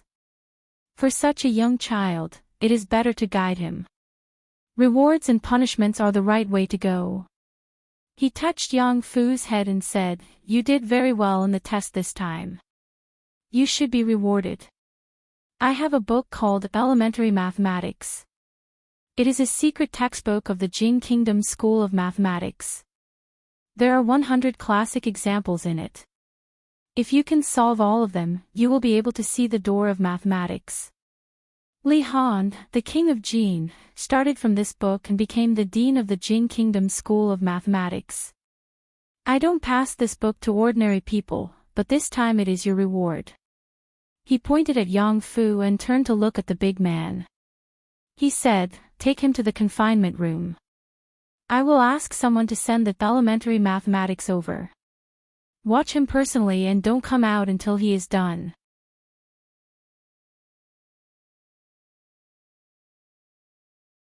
Chapter 1054. Li Han and Yang Fu were about the same age, and they were both princes. Therefore, Li Yi would always compare the two of them, whether intentionally or unintentionally. The result of the comparison proved a problem. There was still a gap between people and princes. At the same age, one of them was already in charge of a mathematics school, stirring up the court, reaching the peak of his career, but he was still flirting with girls and could even roast good fish. The other one was still showing off his power as a prince because of a candied hawthorn. It was obvious who was better. Of course, this was also related to their respective circumstances. Li Han was a genius, and in the eyes of almost all his peers, he was someone else's child. He couldn't be used as a standard, as this would be a blow to more than 99% of people. Although Yang Fu was a prince, he had suffered much more than a normal child. Unfortunately, these hardships and setbacks didn't hone his inhuman state of mind. Instead, they made him more extreme and violent. This was the impression Li Yi had of him after a few days of observation. He didn't care much about this. After all, he was still a child. As long as his nature wasn't bad, there was still a chance for him to change. Of course, this was the responsibility of Yang Liuqing and Prime Minister Wang. He didn't have this obligation. Let me out, let me out. This question is too difficult, too difficult. I don't know it, I don't know it. I was wrong, I shouldn't have littered, I shouldn't have spat, I was wrong, let me out. Sister, sister, Prime Minister, General Qin, General Wei, help me. Hearing the screams coming from the confinement room, Li Yi shook his head and turned to leave. Although it was only elementary mathematics, it took Li Han a lot of time to completely understand the book with his help. If Yang Fu studied it by himself, he probably wouldn't be able to solve half of the questions in his lifetime. His goal wasn't to let him solve the questions. This wasn't the Wu Kingdom, and it wasn't the border army that was loyal to them. It wasn't a bad thing to temporarily suppress his arrogance. Wei Liang and Chen Qing stood outside the confinement room and looked at Imperial Prince Jing, who was frantically banging on the door. Wei Liang then turned to look at the old man and helplessly said, "Prime Minister, look, this." The old man waved his hand and said, "Let's follow Jiang of Silla's arrangements first. It's good to dampen his spirit." Wei Liang looked at a figure in the distance and whispered, "Prime Minister, this is Jiang of Silla. This Jiang of Silla is an extraordinary person." The old man looked into the distance until Li Yi's figure disappeared. Then, he said, "He has done a lot of great things. The talented Prince Jin of the Jing Kingdom was trained by him. Prince Jin is younger than Prince Jing, but he can already take charge of the court and command the wind and clouds." Sigh. He let out a long sigh as a desolate expression appeared on his face. Since he is a genius, how can he be trained? Wei Liang shook his head and said, "I don't think he is that powerful except for his good looks." The old man glanced at him and said, "If you still want the plum's art of war that you have been dreaming of, you better not think that way." "Why?" Wei Liang looked at him in surprise. "Because that book was written by him." As soon as he finished speaking, Wei Liang, who was next to him, disappeared, leaving only a cloud of smoke that slowly dissipated. On the other side, the general named Chen Qing opened his mouth and looked at the old man. He asked in disbelief, "Prime Minister, did he really write the Plum's Art of War? How could it be? He is so young." Plum's Art of War was a magical book that existed in the hearts of the generals and soldiers of various countries in recent years. It was said that this book recorded countless ways to defeat the enemy on the battlefield. It was very mysterious.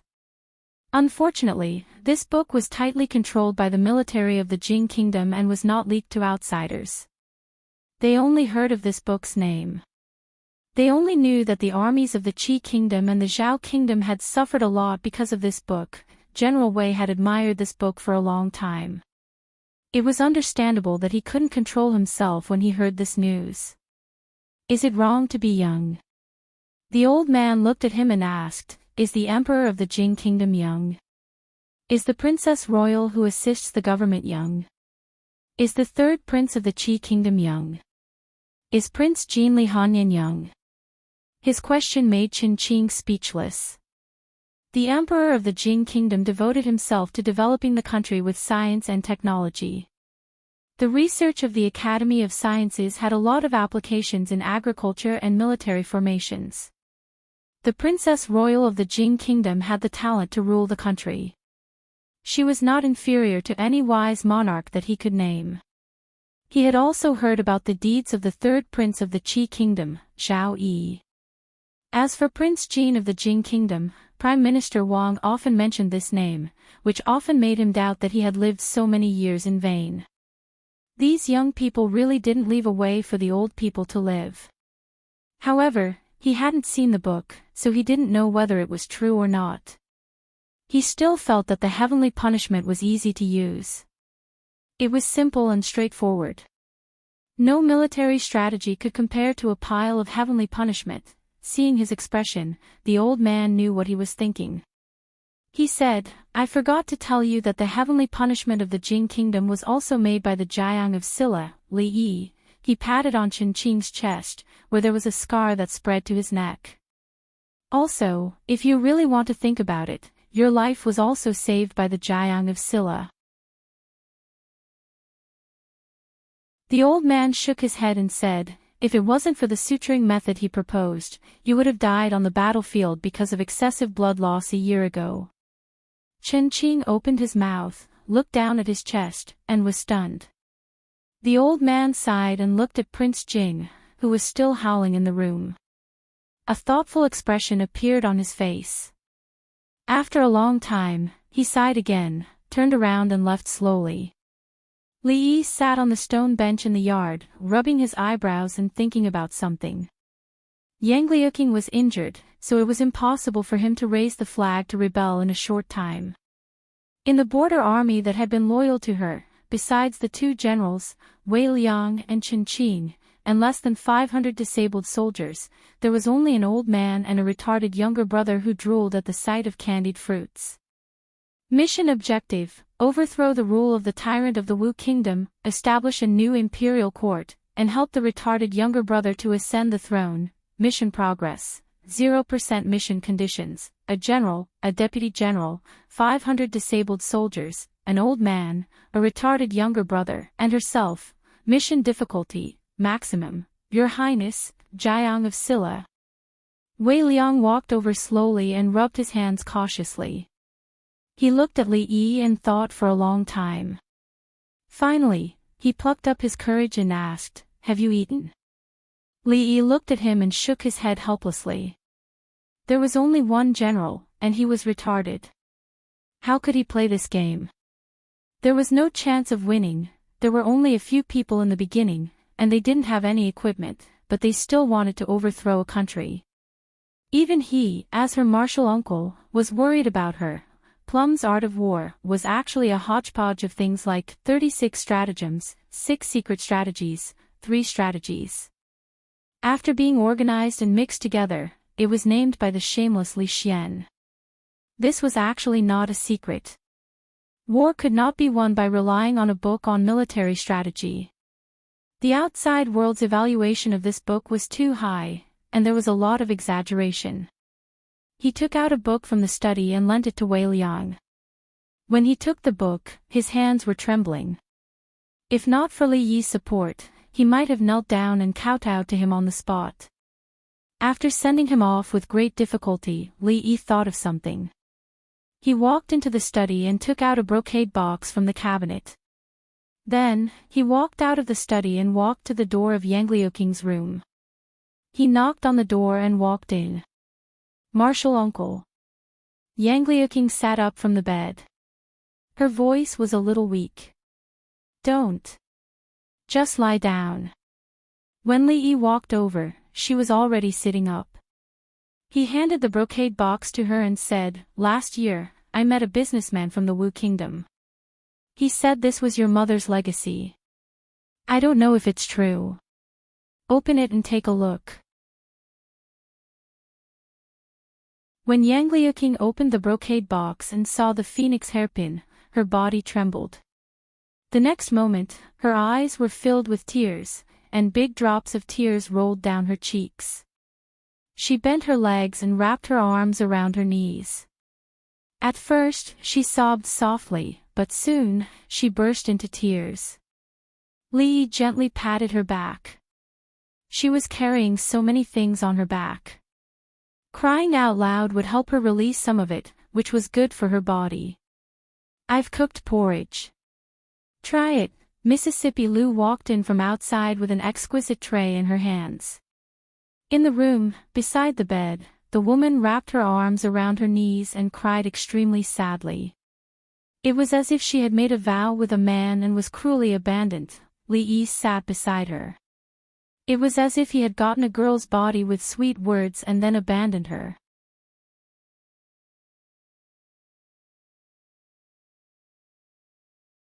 Chapter 10:55.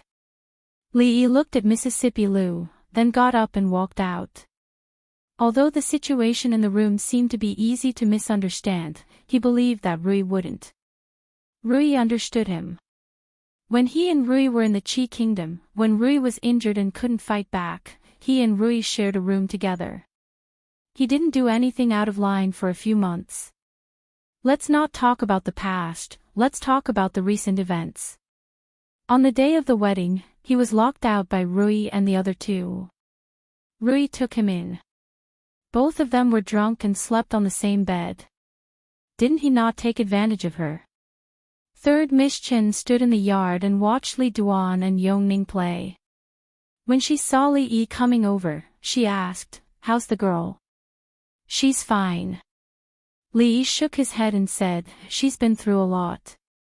It's hard for her to hold it in. She'll be fine after crying." She nodded and said, "It's good that she's fine. I've heard from Rui about this little girl's background. I don't know how much suffering she's gone through to reach this stage. It's not easy." Li Yi was very happy. Even if Rui didn't understand him, his godmother did. At least she wouldn't misunderstand him. Third Miss Chen looked at him and said, "This girl's life is pitiful. Don't let her down again." Li Yi was stunned. When he came to his senses, he immediately explained, "Mother, what are you talking about?" I just saw you carrying her back." Li Yi paused. That's..." Third Miss Chen waved her hand and said, Okay, I'm not blaming you. You're so capable. I'm happy that so many girls like you." Li Yi looked up and saw that she had turned around and walked out. He hurriedly said, "Hey, Mother, don't go." "Mother, listen to me." His godmother might have misunderstood him. No matter how he tried to explain, she just smiled. Li Yi decided not to explain anymore. Time would prove his innocence. Yang Liuking's younger brother, Yang Fu, seemed to have some misunderstanding towards him. These few days, he had been avoiding him whenever he saw him. Once, when he was sitting outside, he saw Yang Fu coming out of Yang Liuking's courtyard. Halfway there, he noticed Yang Fu and immediately hid behind a big tree. He sat there thinking about the future management of the fringe. He also wrote letters to Li Xian, Emingsu, Shaning, and the others. He sat there for more than 2 hours. Yang Fu hid behind the tree for another 2 hours. Before he left, he looked back and saw that Yang Fu had also come out from behind the tree. His pants were wet. Holding one's urine wasn't good for the body. A 14-year-old child actually held it in until he peed his pants. He could do it anywhere he wanted. Rules were dead, but people were alive. He couldn't just hold it in just because there was a rule that prohibited people from urinating or defecating anywhere they wanted. At most, he would be caught and forced to do some math problems. He had only completed less than 10 problems in the basic mathematics set. It took him 3 days. Li Yi wasn't a rigid person. He asked the man to let him out. If he couldn't finish it, he could do it slowly. After all, there would be plenty of opportunities. Yang Fu was still young and didn't understand the value of basic mathematics. On the other hand, the old man named Wang treated it like a treasure. These days, he often brought the book to Li Yi for advice. Any old man who could sit in the position of prime minister at his age was not someone to be trifled with. The questions he asked were all beyond the concepts and standards of this world's mathematics. After all, the mathematics standards of the Wu Kingdom had been surpassed by the Jing Kingdom by a lot. Not only did the Wu Kingdom not have any new mathematics, but the Wu Kingdom also didn't have any perfume or liquor. The Wu Kingdom didn't even have candied fruits. Mathematics didn't belong to Li Yi, nor did it belong to the Jing Kingdom's Mathematics Institute. Li Yi didn't mind the old man implementing it in the Wu Kingdom after he learned it. Of course, he was only a prime minister now, so he couldn't implement it even if he wanted to. Thank you, Jiang of Silla, for answering my questions. The old man put away the basic mathematics book that was almost torn to pieces. He stood up and said, "I'm going to see the princess." Li Yi waved his hand and said, "She hasn't fully recovered yet. Prime Minister, be careful with your words." "I know." The old man nodded his head and turned to leave. When the old man walked in, there were still a few people in Yang Liuking's room. Yang Fujing stood in front of the bed and said pitifully, "Sister, I don't want to go to the confinement room anymore. I don't want to do mathematics either. Let's go back." Okay. In the past few days, he finally realized one thing. This wasn't the Wu Kingdom, nor was it the military. Other than Wei Liang and Chen Qing, no one treated him as King Jing. No one would listen to his orders. He just spat on the ground and was thrown into a dark room to calculate problems for 3 days. What kind of problems were those? Who would want to solve them? However, he had to do it. If he didn't do it, he wouldn't be given food. If he didn't eat, he would starve to death. Even his sister and the prime minister couldn't save him. Although there were a lot of delicious food and fun things he had never seen before, he didn't want to stay here for another day. He didn't want to see that person anymore. The old man walked over and looked at him. He smiled and said, "Your Highness, please go out and play for a while. I have something to discuss with the princess." Although Yang Fujing was unwilling, he pouted and left quickly. The prime minister and his sister definitely had something important to talk about. If he caused trouble at this time, his sister would punish him and the prime minister wouldn't be able to protect him. After Yang Fujing left, Wei Liang closed the door and stood at the door with Chen Qing. The old man walked to the bed and asked, "Your Highness, are you feeling better?" Yang Liuqing nodded. "I'm fine now. I'll recover after some rest." She leaned against the side of the bed and looked out the window. She said slowly, "Zhangzhou has fallen back into the hands of the imperial court. General Fan and the others were scattered. I don't know where they are now." The old man comforted her. "General Fan won't fall into the hands of the imperial court so easily. Your Highness, just focus on recuperating. When you recover, we'll start all over again. You'll definitely be able to see General Fan again." Yang Liuqing nodded slightly. The old man looked at him and suddenly said, "If Jiang of Silla, no." Before he could finish, he was interrupted by Yang Liuqing. Yang Luqing raised her head, looked at him, and said seriously, "The prime minister said no." She knew what Prime Minister Wang wanted to say. Prime Minister Wang also knew what he wanted to say. A few years ago, Her Highness swore to practice martial arts for revenge. She hid it from them and secretly came to the Jing Kingdom. She stayed in the Jing Kingdom for a long time. During that period of time, in order to avoid being captured by the imperial court, they hid in the fringe. Even though they knew how naive the princess was at that time, no matter how skilled she was in martial arts, it was impossible for her to fight against an entire country alone. However, they failed to stop the princess. 2 years later, Her Highness returned. No one knew what His Highness had experienced in those 2 years. They only knew that His Highness's martial arts had improved by leaps and bounds. During battles, he would always take the lead and become a legend on the battlefield. He won the respect of all the soldiers and became their belief. It wasn't until a few days ago that he learned about the relationship between Her Highness and this Jiang of Silla. He was Jiang of Silla's martial nephew. Jiang of Silla's wealth was comparable to that of a country.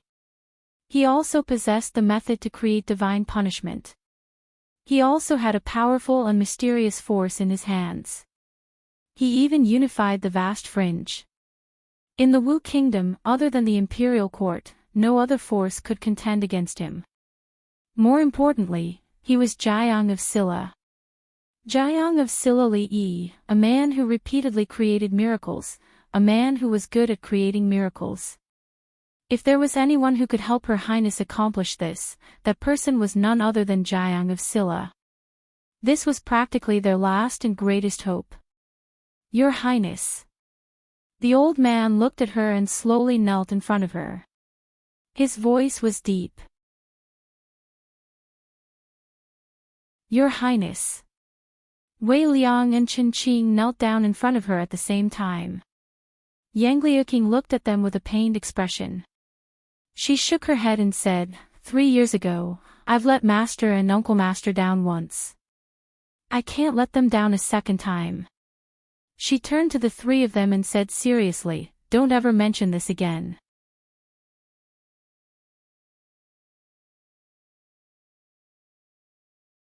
Chapter 1056. Her Highness's attitude was very firm. The old man named Wang sighed and slowly stood up. He couldn't deny that he was deeply shocked by Jiang of Silla's wealth and influence. What kind of wealth would it take to build such a paradise in the land of chaos? What kind of tyrannical power would it take to unite the land of chaos that had been in chaos for hundreds of years in one fell swoop? They had divine punishment, divine weapons, and a group of powerful subordinates. If they could get his help, they wouldn't have to worry about not succeeding. But this matter could only be proposed by Her Highness. If Her Highness was unwilling, there was nothing he could do. He said apologetically, this old subject was presumptuous. I hope Your Highness can forgive me. It's fine. Yang Luqing shook her head and looked out of the window. The trees in the distant mountains were lush and there was an unknown fragrance of flowers drifting in from outside. She took a deep breath and a long-lost smile appeared on her face. The plan to restore the dynasty can be discussed after Your Highness recovers. The old man named Wang paused for a moment before speaking again. This old subject is worried about His Highness King Jing. Yang Liuqing looked at him and asked, what's wrong with Yang Fu? The old man sighed and said, His Highness King Jing disappoints this old subject. He was originally just a little disappointed in King Jing. But ever since he came here and saw Jiang of Silla every day, he didn't dare to compare King Jing to Jiang of Silla. Instead, he couldn't help but think of Prince Jin. At first, he could use the excuse that King Jing was young and mischievous to deceive himself. But in terms of age, Prince Jin was even younger than King Jing, so how could he? Every time he thought of the gap between the two of them, the disappointment in his heart turned into despair. If King Jing continued like this, even if they were lucky enough to seize power, from the perspective of the people of the Wu Kingdom, it would be better to let the traitor who killed his brother and father become the emperor. Yang Liuqing sighed. A trace of disappointment inevitably appeared on her face, but it quickly disappeared. She smiled and said, Yang Fu is still young, and with the Prime Minister's guidance, he will definitely change his naughty nature. The old man surnamed Wang nodded. He could only use this excuse to deceive himself. Yang Liuqing thought for a moment, and her beautiful eyes suddenly lit up. She said, if Martial Uncle is willing to teach him, I think he will quickly change his mischievous nature. That Prince Jin, Li Han, was taught by Martial Uncle. I remember Martial Uncle said that Li Han used to be very mischievous. The old man surnamed Wang did not doubt Her Highness's words. The fearless imperial Prince Jing, after spending 3 days in the confinement room doing math problems, was now most afraid of Jiang of Silla.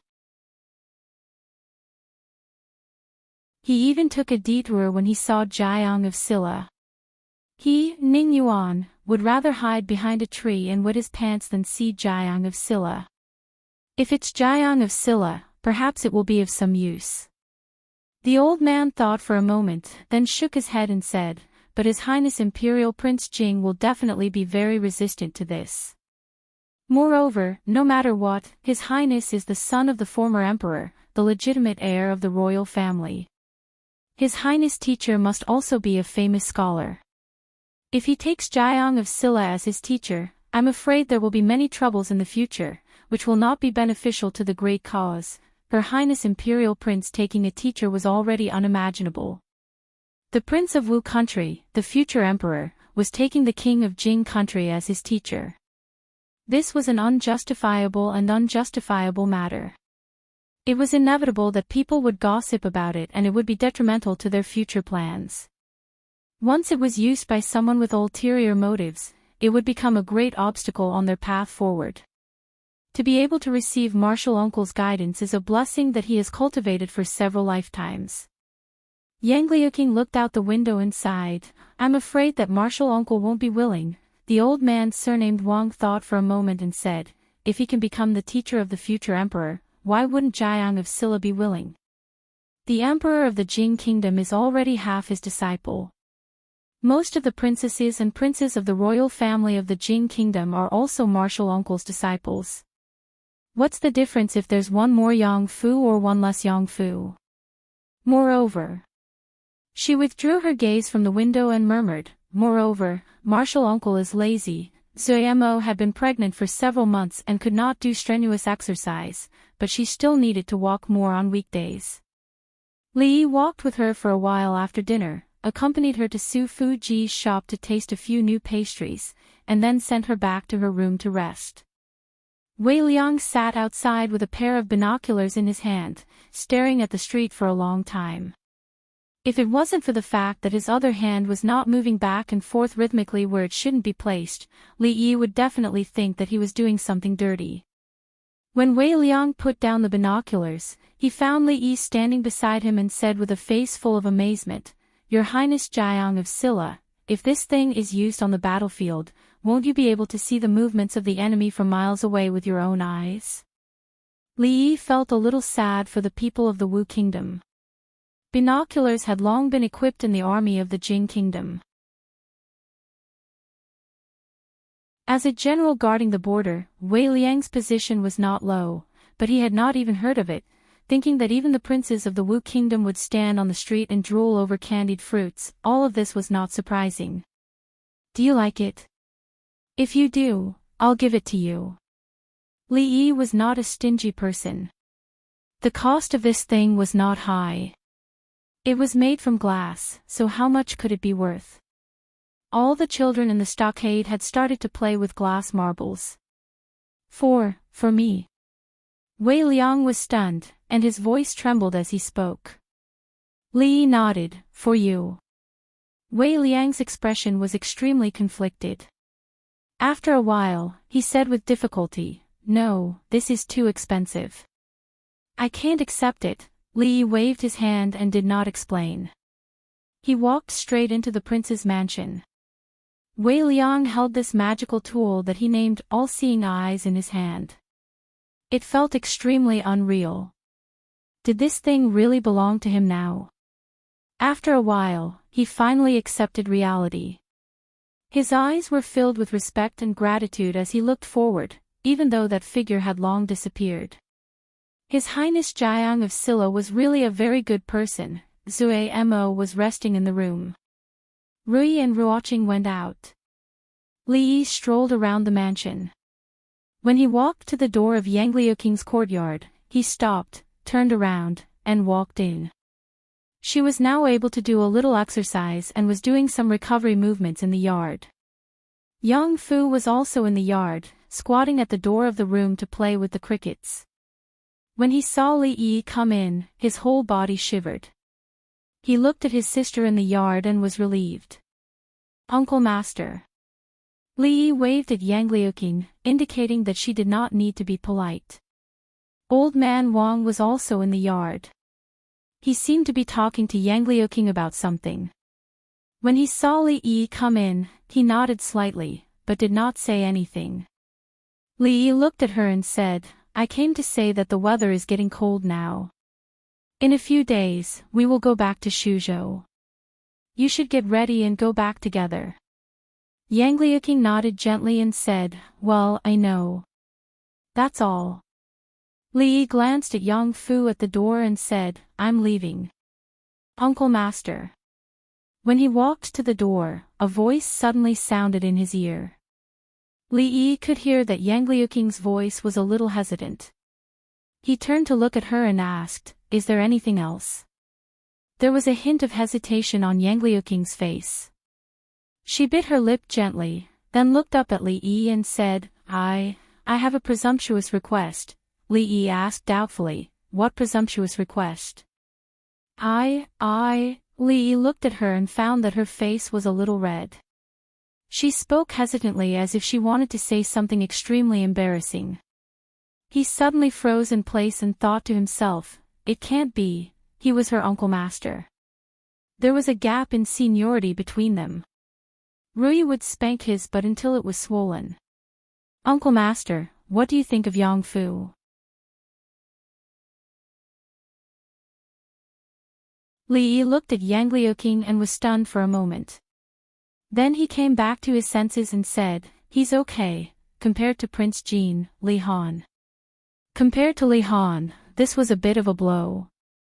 Yang Liuqing looked at him and said, in fact, although Yang Fu is a little naughty, his nature is not bad. Before she finished speaking, Yang Fu, who was squatting at the door and playing with the crickets, suddenly jumped up. His face was full of anger. He pointed at a maid who had just finished cleaning the room and came out of the room and angrily scolded, don't you have eyes? Didn't you see my mighty general? If we were in the Wu Kingdom, I would have already sent someone to chop off your head. The maid who accidentally stepped on the crickets turned pale and trembled all over. Li Yi walked over and patted the maid's shoulder. He smiled and said, it's okay. You can leave first. After the maid left, he looked at Yang Fu. The latter immediately took a few steps back and said in panic, what do you want to do? Li Yi only glanced at him and ignored him. He walked into the courtyard and looked at Yang Liuqing and asked, what did you want to say just now? You're tuning into the LoveLore Library YouTube channel. We're so grateful for your support and don't forget to subscribe to join us on this incredible journey through captivating stories. Your generosity through donations truly makes a world of difference, as it's the primary source of revenue that allows me to expand and enhance this channel for you. Thank you from the bottom of my heart for being a part of this adventure.